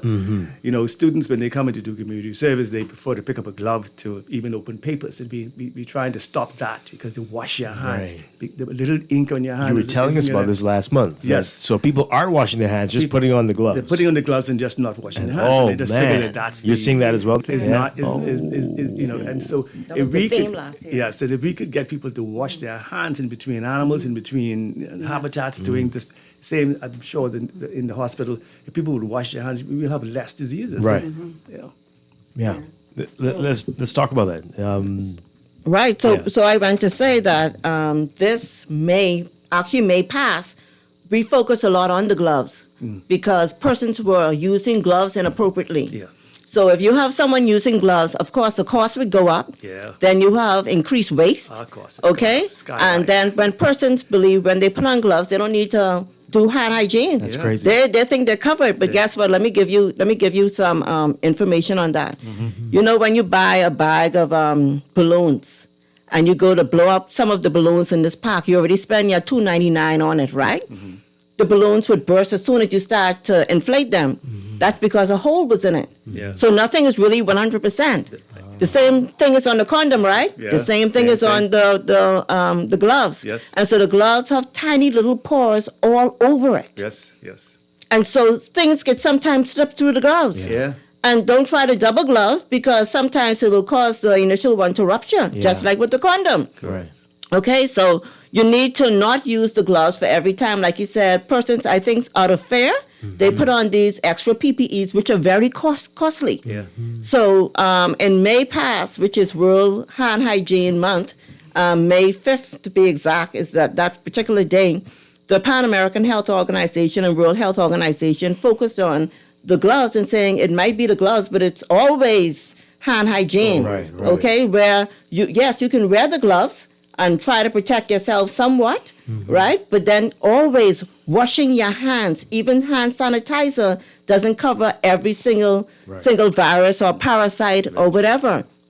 And so when you look at that, and in hospital, that's where we're putting a lot of the focus on healthcare-associated infections. And some of those are not destroyed by alcohol. Wow. Only washing with soap and water for at least 20 seconds will destroy it. And so that's what we're trying to drive to our healthcare workers. Wow. Okay? So I know you were saying people get tired of hearing people tell them to wash hands. But I mean, I've noticed since the pandemic, since we got over the bad part, the hump, that when you walk around, even the hand sanitizing stations are empty. Yeah. No one's telling you They these. don't No one's refill them. talking about this anymore. I mean, are we trying to get back to that? I mean, are you seeing this? People just don't seem to care anymore. Washing hands, hand sanitizers. So 2021, is that what it is? Well, I think persons have become relaxed Mhm. because there's no outbreak or, Right. there's no COVID. But let me tell you, COVID is still out there. Yeah. You saw me came in with my Right. People still wear masks. Yeah, Yes, absolutely. So you have to protect yourself and you have to wash your hands. And in a few certain buildings, we have seen the hand sanitizer station set up. Why not utilize it? Right. Yeah. And then you have to remember too, when it comes to sanitizing your hand, you have to have like less spills or debris on your hand. If you have like, if your hand is soil, using hand sanitizer won't help. You have to wash your hands with soap and water to get the bacteria and germs off your hands. Between your fingers. You need Yes, to say that at least again. for because I 20 know seconds. People just think that cures everything. Yes, wash it. Once you have your hands is soil, you have to use soap and water. Hand sanitizer will not kill the germs. No, it will not. No. Sometimes going back to pets, you might pet a dog or something, and the film on your hand. There's a or film on your something. hand they have that grease on their hair. Ah, And okay. just like it's the same difference. And people need to wash their hands, and we encourage that always, washing your hands. Even with, again, at the shelter, because of the difference, you have like isolation block, which is animals that have a disease that the other animals disease, but other animals can pick up. It's isolation. Then you have in the feline cat section block, there's fungal room. So that's a very, people washing hands, and making sure that all the stations are filled. Because a lot of times you go into even establishments and you go to wash your hands and there's nothing in the bathroom. Yeah. There's only the water. Yeah. And you just pray and just walk out. My goodness. But it's something that the whole public needs to be aware of. Yeah. Wow. All right. So, Nurse Johnson, you. Yes, and so with that, I wanted to just add, two things actually, is that most of the outbreaks that we were having recently really came from animals. Yeah. When you look at it, there's zoonotic illnesses. Zoonotic disease, yes. So they are the diseases which you can pick up from an animal and a human can catch it. So we call that zoonosis or zoonotic illnesses. Zoonotic diseases, Okay? The other thing is I wanted to mention some of the weak areas that are on the hands that persons leave out, and that's why our program, we're highlighting that, and we actually use a UV light where we started using a fake germ, putting it on a person's hands, let them wash it off, and see if they can get their hands super clean, however they do it. Right. Then bring them back under the UV light, and it will highlight the areas that were left out. Yes. So we've been doing that at schools and also healthcare places. And so Sterling could probably tell you some of the areas on the hands that were left out. And we had a lot of, at least let me not name the staff, but we have a lot of persons who leave out. But it's good that we did it because it allows persons to know their weak areas. Right. Okay? Because if you keep leaving that out, you have a problem. So let me leave you with this 20-second powerful story. When we were at the hospital doing one of the initiatives earlier this year, we had our whole setup outside with the UV light and everything. And so we were not only just testing healthcare workers, we were also doing the visitors. Because this program covers the patients, the visitors, and who else? Right. And kids, yeah. So everybody. And so this mother brought in this child. And she said she was going to the emergency room, and she said, he's always getting diarrhea all the time, and now you're away from school and everything. So anyhow, she brought him, and I said, do you mind him washing his hands and us doing a little check on him? We went and we looked at him. The child had all of his nails bitten off. Okay, so that means his hands are always in his mouth. That's problem number one. How old was he? How old? He was about 10, 11 years old. Okay? And so that was one. So we put the fake germ on his hands, let him wash it, brought him under the UV light. He did not wash his fingers. He did not wash under his nails. They were all left out. He was just concentrating on the back of his hands. That's it. And so you can imagine before he go to eat, after he uses the bathroom, if he's in school, missing those areas and putting his hands in his mouth. That's why he always had the diarrhea. Correct. Picking up those same viruses and parasites and other things we just mentioned. Okay? So the mother, she said, oh my God, the Lord must be brought me here to see this, and this could probably stop him from, and that's what we're trying to drive at. The education to reduce these things from happening in our healthcare institutions and the community. Can y'all go to the restaurants? Anyway, but so let me ask this. I mean, does it matter the type of soap?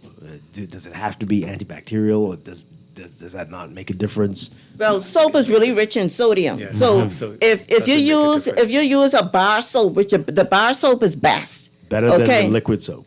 Because I don't know if they have the perfume and the lotion and this and what all. And if you use the bar soap, the old-fashioned soap is pretty good.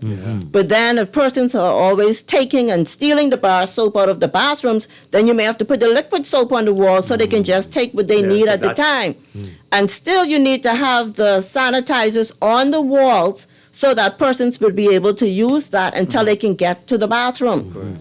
Then I know you mentioned the film that's on the dogs, and Inspector Grant mentioned the grease. If you put sanitizer on greasy hands, it would not be able to attack the germs because the purpose of the alcohol is to break down the outer laying of these pathogens. Okay, so if it can't get to it, it won't do its job. Okay. So you have to wash in cases like that. And is there any danger of the soap becoming contaminated from I was people? gonna say, Lots of people lots using of people it. touching the bar soap. Right, and so when you wash with the soap, you're really supposed to rinse the soap off and then rest it down. Yes. Yeah, so all these things, I mean, it's so powerful, but if we can get out there and give this education, we'll be able to reduce communicable diseases out there in the schools, other things. We've had school health nurses asking us, please, can y'all come to our school or whatever. So we have been talking with the school health nurses to ensure that they can continue promoting this in the schools. And then we deal with the IPC, infection coordinators in the healthcare institution. So each clinic and hospital have IPC coordinators, and they're being trained. This is a new program.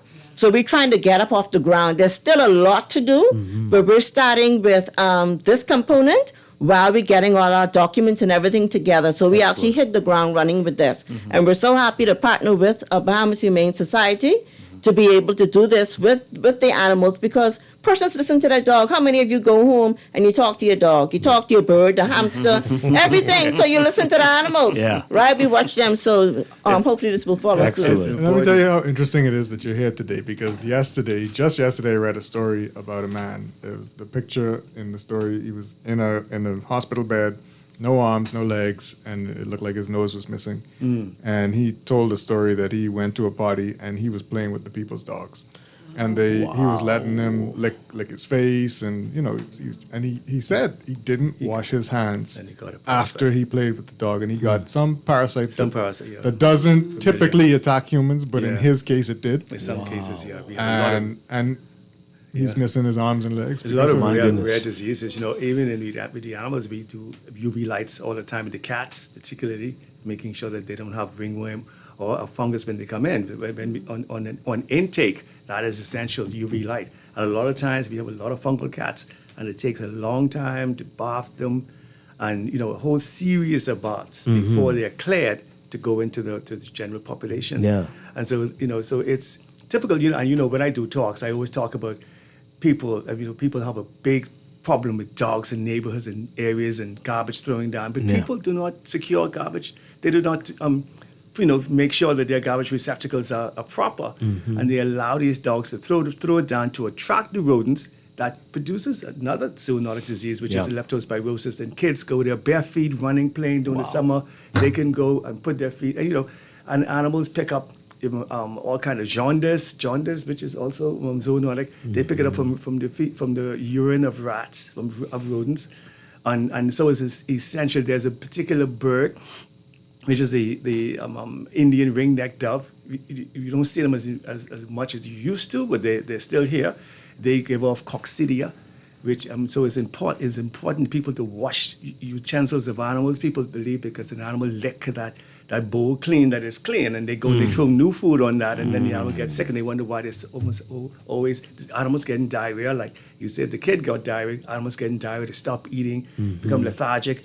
And so it's important that, everything is hygiene. So that's the reason why I'm so ecstatic to partner with the nurses and the Ministry of Health on this program, because it affects everybody. It's a whole interconnecting thing.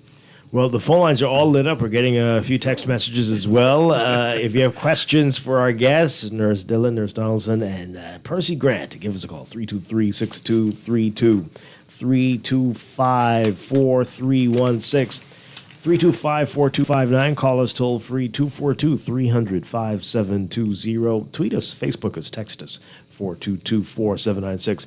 Caller, are you still there? I know you were holding for a while. Good morning. Are you there? No, let's take the other one. Good morning, caller. You're on the air live. Good morning. Good morning, Dwight, and your guests. How you doing? Doing well. Good morning. Boy, I'm so glad you allowed this as a topic, because, man, you won't believe it, right? One big argument happened in the office last week. My co-workers then was praying you're the one to this one. I buy the hand soap, right, in the office, right? I noticed everyone using the bathroom, right? I noticed the hand soap ain't moving. That means they ain't washing their hands. Very I go in the true. office, I say, man, look here, you're using my computer, right? You ain't washing your hands. Man, everyone, man. These people nasty. Big grown people. I telling you talking about schools? Man, you all need to go to business establishments. People won't go use your mouse, your keyboard, and they ain't washing their hands. So when you mentioned this to them, what did they say? What was the excuse? What's the excuse? Oh, what you trying to say? You trying to say we nasty? I say, what you think I trying to say? So honestly, I swear on Almighty God, I buy the hand soap, the thing ain't move. This was a bar soap or a liquid soap? 3 months ago. Bar soap or liquid soap? Liquid soap. Liquid soap. Right, Oh, the that's thing no almost excuse. full. Months, you say? Oh my Man, God! I bought this of my own money about 2.5 to 3 months ago. I can take a WhatsApp picture right now and send to you. This thing almost still full. That means people ain't washing their hands. Should we ask you where you work so we know? Anyway, I've heard this before. People, I'm glad you cleared it up earlier about the bar soap. People afraid to use bar soap that's used by everybody.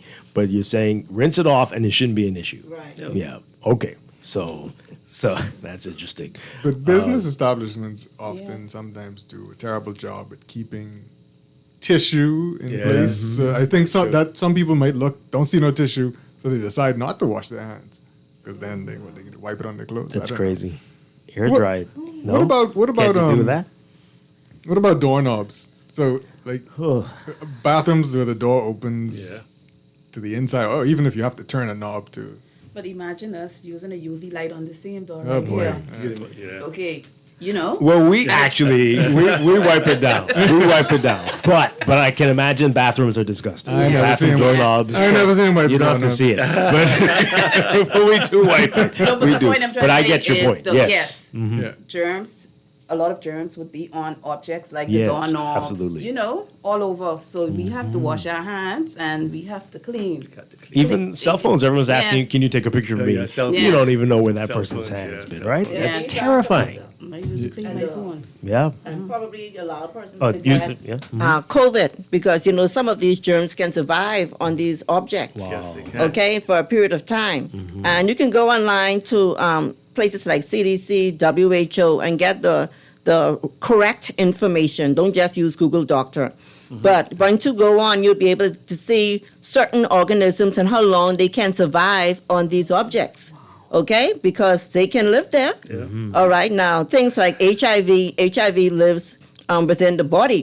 And so when it comes out, then it doesn't have that long life like that. Right. But other things, they can survive. Those viruses that cause colds and flus, things like that. Yeah. Yes, hepatitis B, Yeah. all those things, and some of the STIs, they can survive on these objects.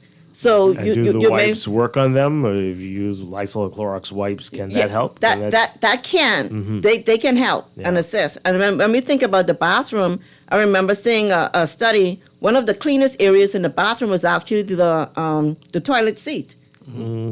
Imagine that. And I said, yeah. Well, that means that but guess bathroom is what? very bad. But guess what? When you look at when somebody flushes or whatever, I don't mean to get all the way down there, but you have these microscopic things in the air, these pathogens, and then they go up and they rest down on all of these areas in the bathroom. So you may not want to leave your toothbrush in there. But I'm just saying. I mean, so this is it's a suggestion. I mean, let's say there's not sanitizing stations just hanging around. Should you just wash your hands every so often, not just when you use the bathroom? Okay, yes, and I'm glad you brought that up because they now have, we have AI and robots that actually do help us in health, and so we're in discussions now for certain certain devices to be used with the washing zinc, and what it does is that it monitors persons like healthcare workers, where they would have to scan every time they go to wash, and you would know how many times somebody washed during a shift. Oh, wow. Because some persons go to work.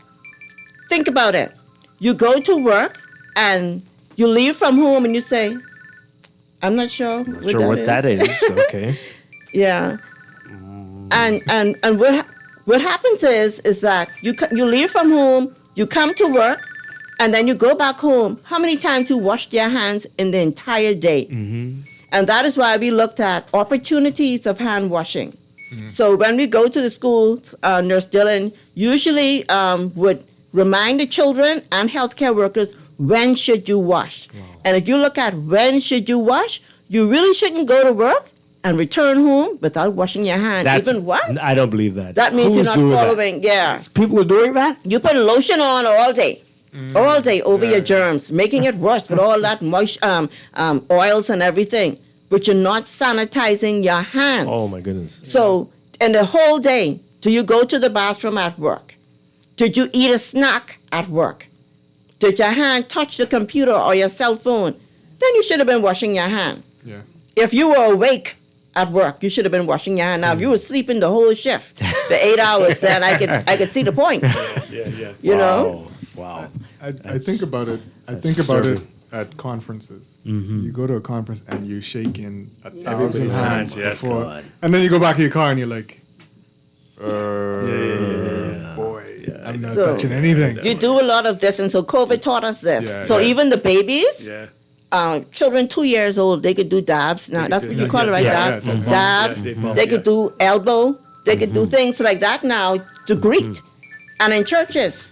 Okay. I don't know if that's a new way to give Marcos alert or something. No, I don't know, but Percy's on the air, folks. So don't call him.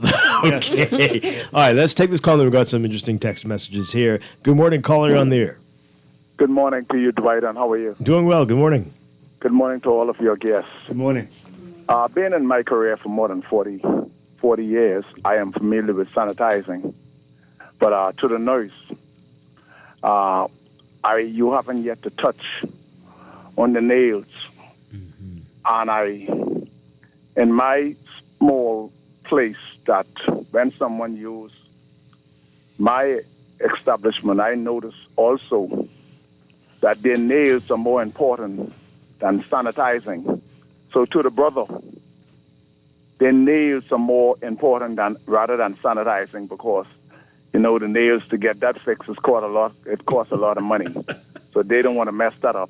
So speak to the persons with nails. They don't think that they need to sanitize those nails, because I know in my career, in my profession, that those nails hold a lot of fungus and germs. Okay. Thank you very much. We got a similar question on the text line. Someone says here, it's a good topic. My wife has 3-inch nails, which I want her to get rid of. She reached the end. How hygienic are long nails? She's listening now. Oh, boy. Okay. Yeah, you talk about the kids. Do they reach the end of dirty those nails, nails? but the long fashion nails, how much of a problem are these? Okay, so let me tell you about our initiative when we were at the healthcare institution using the UV light. Mm-hmm. Using the UV light, yes, we had some persons who had a lot of germs underneath their fingernails, and some of them were long, some were short. However, we encourage them to utilize a nail brush. Okay. Because, especially as a nurse, your nails shouldn't be 3, 4, 5 inch, because you dealing with patients. Right. It should be, nice, neat, and short. But if you have to wear nails, you should wash your hands properly and focus underneath the nail beds. And you have to travel with your nail brush, because germs can trap underneath your nails, and it isn't easy just to say, let me rub my hands together, back, and to the top and to the back and all of that stuff. But we encourage persons to use the nail brush, and if you don't have the nail brush, you would have to try manually get in between the fingernails and clean it. So it's best to travel with that nail brush. Right. However, when persons rewash their hands, manually going in, because at the time they didn't have the nail brush, there was a difference. The germs was removed. Okay. So we do encourage using the nail brush and focusing on those areas more when washing your hands. And at least 20 seconds. You have to scrub your hand, not just, washing and you finish, that's it. People just do this. The germs are still on your hand, and you have to dry it properly. Also, using the hand sanitizer, yes, you rub for at least 20 seconds. You're supposed to let that air dry. Right. Okay. Imagine it's wet, you touch something, the germs is right back on your hand. Back on your hand. You have to let it air dry. So using the nail brush, using enough soap and water, and washing for at least 20 seconds will assist with the nail bed. Yeah. Well, this is why people talk about how dangerous it is to eat from people who are selling food at the back of their trunk or in a place where there is no place where they can wash their hands. How this is, you're playing with your life. Yes, you have to be careful. Yes. What happened, Justin? Step on your foot? What happened? That's just a cringy thought. Oh, okay? yes. You mentioned kids, and I'm glad you did, because I'm going to tell you that potty training was easy compared to trying to get the kid to wash their hands properly, or even want to do it in the first place. So try to use for the child. They have soaps with little color in it, a special container with cartoons on it. I know with some of the potty training devices, they play music when you flush. They have all kind of innovative ways to encourage children. So the children are easy, I think, to train to do this, but the adults who have those archaic ways of doing things, it's hard to break that, to bring change. But I wanted to add with the nails, too. This is so powerful until, we also went into Bahamas Technical and Vocational Institute, and we started teaching with the nail technicians. And so just next week, Wednesday, right? Next week, Wednesday, we will be going to a new cohort of nail technicians to teach them while they're being trained at that institution about hand hygiene, because we also use the UV light with them to show them how dangerous it is with the nails. And especially if persons who have the nails, if you don't get them filled properly on time, the amount of pathogens that can pack under those cracks underneath. And so when we place the UV light over those nails, it looked pretty, mind you, but they were the pathogens. I can imagine. And so when you have the design built on top of the nails, they glowed so high under the UV light. Oh, my goodness. It was, because one lady, she said, oh, it's gorgeous. We said, they're the pathogens, they're the germs. She said, oh, so the more you build on that, the worse it is. So nurses, really and truly, you should not have those extra nails, but if you do, then you have to make sure they're filled on time, be it every 2 weeks or so, but that is expensive. You need a whole other job to maintain the nails and the hair. But you need to have them done properly. And also, you can lose your fingers like that, but these fungus are harder to treat than bacteria. Okay? Very, very difficult. And so I know a lady who lost a finger with not doing proper hand hygiene, got it treated and everything. Do you know she went and lost another finger? What? So she has 2 fingers gone, and I still don't think she got that memo to say wash it properly. Oh my goodness. Okay, I'm putting nails on your hand. From People don't understand that. Yeah. 2 fingers lost. I didn't call her name, so please, you nobody knows it's you if you're listening to me. This texter says here, hey, I'm eating my breakfast and I'm not switching the station, so please stop it. Well, I hope you washed your hands if you prepared it, and if you didn't prepare it, you need to be one. Anyway, I hope you're listening and watching their hands. Yeah, caller, good morning. You're on the air. Hey, good morning. Hi. You know, I like this topic. I used to teach food safety a while back at a fast food restaurant. You know, talking about food, those persons wearing those gloves, that's a problem for me. Yeah. Because they would wear, when I go to places with people wearing gloves, don't touch my food if you ain't change that glove. I have to see you take off that glove, wash your hand, and put on a fresh pair of gloves, or else I change my mind quick. Because that is the topic you guys need to talk about too. Because you have these restaurants, people put on these gloves and think they serving you taking safely. Up food, very true. When it's even worse because they touching everything, raw meat, food, and the bread, all with the same gloves. Yeah. Okay, let's talk about it. Thank you very much for the call. So we see it when they switch from making the food to cashing up, but from food to food to food, you won't necessarily see that. How scary is that? How much of a problem is that? Well, that is intense, because if you first of all, some persons don't eat meat and some just eat veggies. So if you're preparing food that's veggies and you go to meat, I'm sure the vegetarian or vegan do not appreciate that. Okay? I've seen a vegan freak out about it. Right. Then you have certain pathogens that live on meat. Then you have others that live on fresh food. You crossing things, that's another issue. Then also, if you're dealing with money, you should not be the one also dealing with the food. Correct. And I see sometimes they take off one glove and what is going on? The money and then go back. Yeah, they obviously did not do. And not washing the hands when they go back to the gloves. Right. That you were talking about earlier. Right. You can't do that. And you can't put on the same glove you just took off, things like that. So I know that they cover those things in the food, the course dealing with food. Okay? And so if you actually did that course under the Ministry of Health, you would not be doing that. No. So you need to look and see the certifications on the board that's being displayed to see if they're up to date with that. Very, very true. So what do you recommend instead of? Because I mean, I'm serving a vegetarian and a vegan, and then somebody who wants meat. I can't be putting on gloves for every single thing that I'm doing, right? Because you were talking about that earlier. The costs are astronomical. So what should you do? Is it best just to wash your hands once and do what you have to do with the food only, or wash your hands after every single thing? So every time somebody's dealing with the food, let's say you're on a line, right, and there's a new customer, you should be able to sanitize your hands in between. You may not be able to wash every time, but you can sanitize. You could change your gloves and deal with that customer, because that customer is going to say, I don't want any meat. And many times some of them say, I'm vegetarian. So they don't even want to see your meat. When you finish dealing with that customer, you're able to sanitize your hands and go and put on another pair of gloves. Right. You know, and so that way you wouldn't be crossing anything. No. And definitely that person should not be cashing you. No. Or the cashier come to now deal with the food. Correct. And even with the animal, in the animal area, the staff is very, very knowledgeable about changing gloves in habitats. They know if they're dealing with fungal room, when they go to the next room, they know their gloves change. Yeah. And so there's a lot of gloves that they use within. So the reason why it's so annoying when you see people coming in just to volunteer and they want to put on glove, example, to open papers, and so that's an issue. And so which becomes very costly.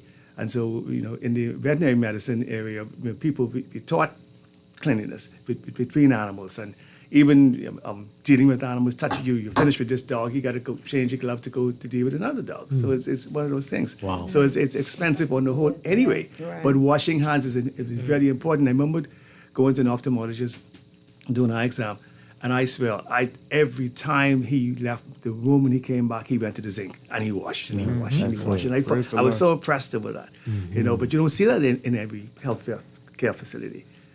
So. Wow. No, I'm not sure, and I'm a registered nurse in ophthalmology, and the thing is that if he were to introduce a germ to the eye, yes, I know that is very serious. You can lose your sight.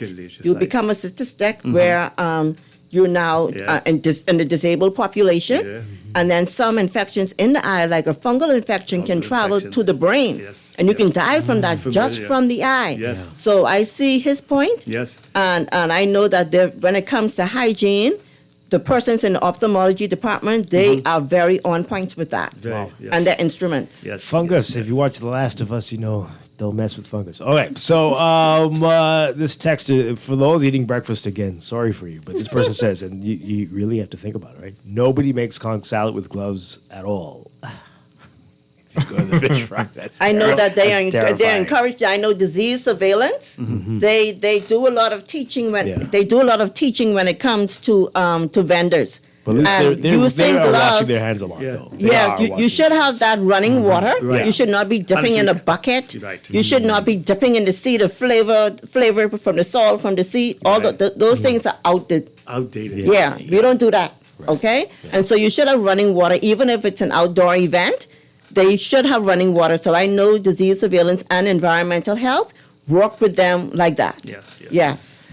This person says, are these coconut boys, oh boy, are an epidemic waiting to happen. One day observed a coconut boy in Prince Charles go in the bushes to urinate. He came back and took the coconut out of the shell with his hands not washed. Oh my goodness, I was disgusted.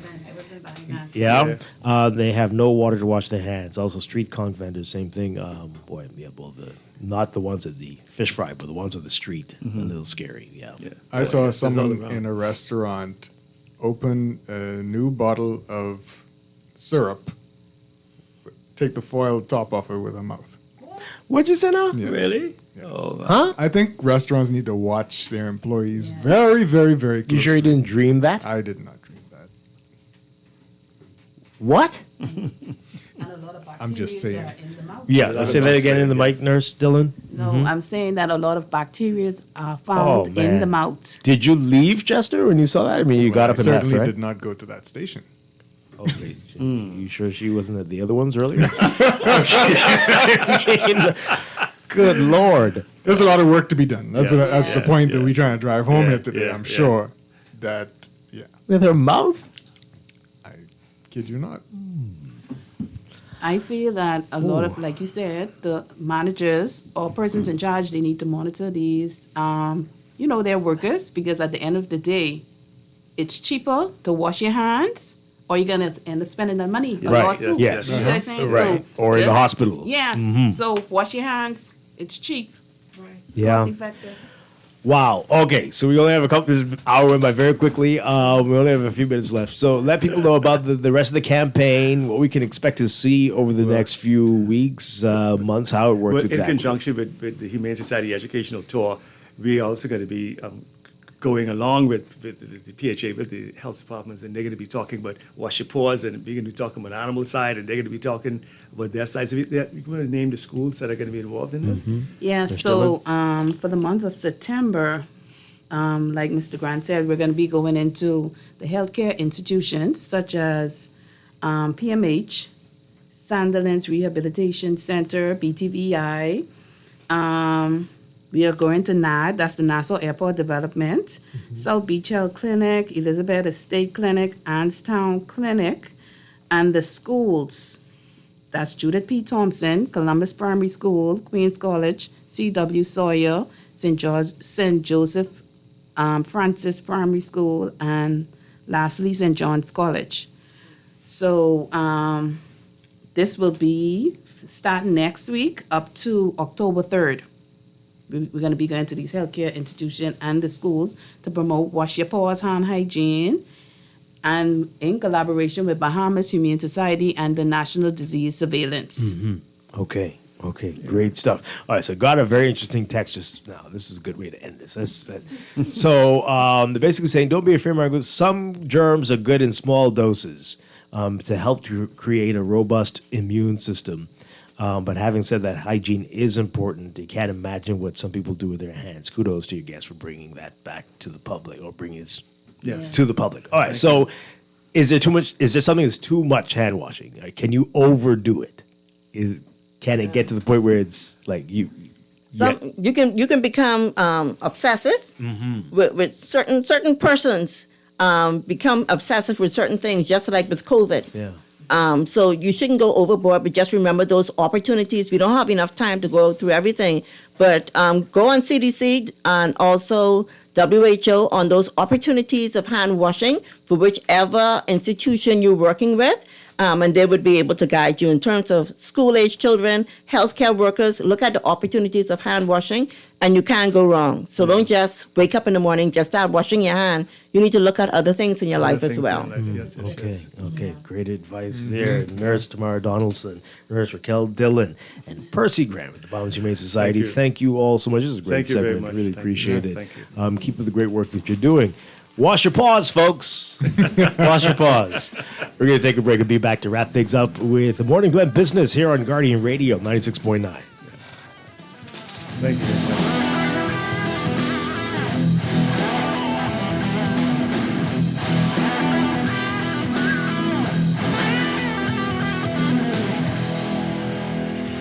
In uncertain times, resilience is everything. That's why CFAL is inviting you to the Financial Services Event of the Year, the 2025 CFAL Pension and Economic Conference. It all happens Thursday, October 16th at 8 a.m. at the Grand Hyatt Baha Mar Convention Center. Under the theme Resilience in the Face of Global Uncertainty, this half-day conference is your chance to gain powerful insights on navigating today's shifting global economy. This is the premier networking and knowledge-sharing event of the year, and you cannot afford to miss it. So secure your spot today at www.cfal.com. This October, Bahama invites you to indulge your senses at the Culinary and Arts Festival, where world-class flavors meet breathtaking creativity in the heart of the Bahamas. Join us October 22nd through 26th for an unforgettable celebration featuring culinary legends Marcus Samuelson, Dario Zucchini, Simeon Hall Jr., and Scott Conant, alongside a vibrant lineup of chefs and mixologists. Explore captivating art installations, interactive workshops, and live performances, all set against the stunning backdrop of Nassau's premier luxury resort. From curated tasting events to beachfront feasts and immersive gallery experiences, this is more than a festival. It's a feast for the soul. Tickets and packages are going fast. Visit bahamar.com to reserve your spot at the Culinary and Arts Festival at Bahamar, where taste and talent take center stage. Hey, you upgraded to $1 Wallet 2.0 yet? No, but I heard the updated $1 app was launched. Boy, what you waiting on? There's self-onboarding, you can hide your balance, and a bunch of other features. And don't forget, you can send to and from your bank account for free. Really? Let me go download Wallet 2.0 and migrate then. Yeah, come, let me show you. This communication applies to the Central Bank $1 app only. Upgrade your $1 app experience today.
It is time for your morning business report brought to you by CFAL. A new boutique luxury hotel development called Calopsia Seaside Villas and Marina has opened on 12 acres of Great Guana Key.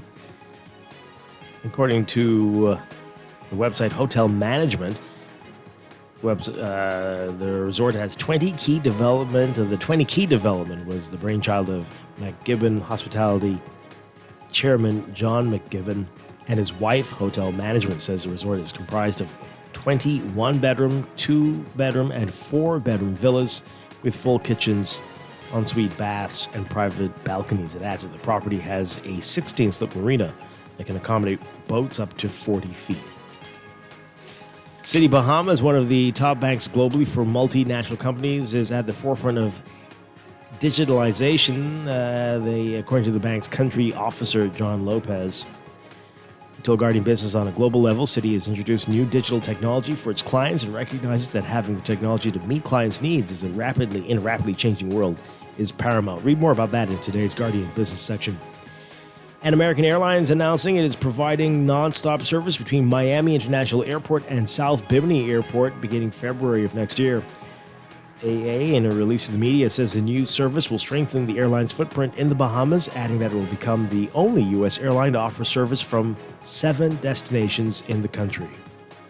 It says that Bimini is quickly emerging as a must-visit destination and that their new Miami route will ensure tourism remains a strong economic engine for the island and the Bahamas as a whole. The service begins February 14th. AA will operate its year-round service on Mondays, Wednesdays, and Saturdays. And Managing Director of PDC Corporate Services Limited, Peter Cartwright, says the company is embracing digital technology to boost ease of doing business for its clients. Cartwright says that the ease of doing business is more than a buzzword. It's a cornerstone of growth and investor confidence. More on that in today's Guardian Business section as well. Overseas, U.S. producer prices fell unexpectedly last month, dropping 0.1% from July. The Labor Department reporting today that its producer price index in the U.S., which captures inflation in the supply chain before it hits consumers, showed that wholesale inflation decelerated in August after advancing 0.7% in July. Wholesale services prices fell 0.2% from July on smaller profit margins at retailers and wholesalers, which might be a sign that those companies are absorbing the cost of U.S. President Donald Trump's sweeping tariffs on imports.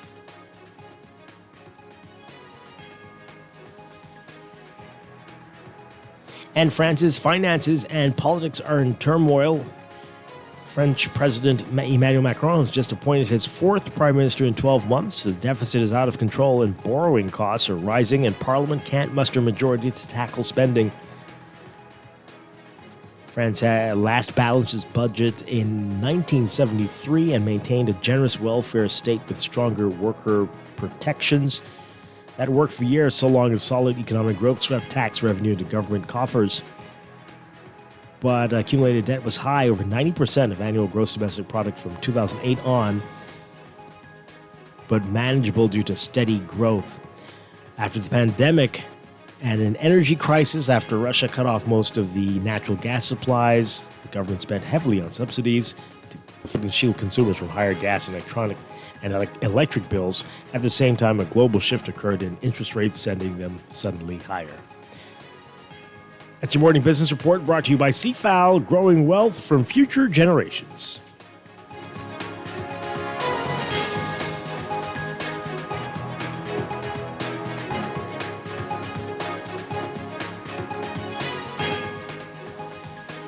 That's going to do it for us, Chester. Just really quick question. So if you're flying from Miami to Bimini, that's a 5-minute flight? How long? Miami to Bimini? Mm-hmm. What's that? You get up and you come down? They basically slingshot you over there. I don't understand. Well, yeah. We'll have time to... I don't even know what. But anyway, it's great to hear.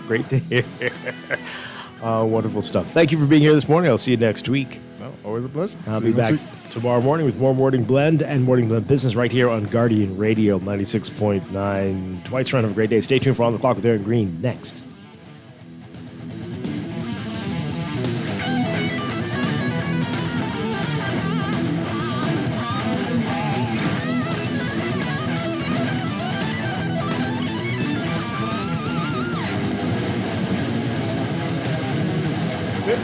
Guardian Radio 96.9 FM, streaming on GuardianTalkRadio.com and the Guardian Radio app, Nassau, Bahamas.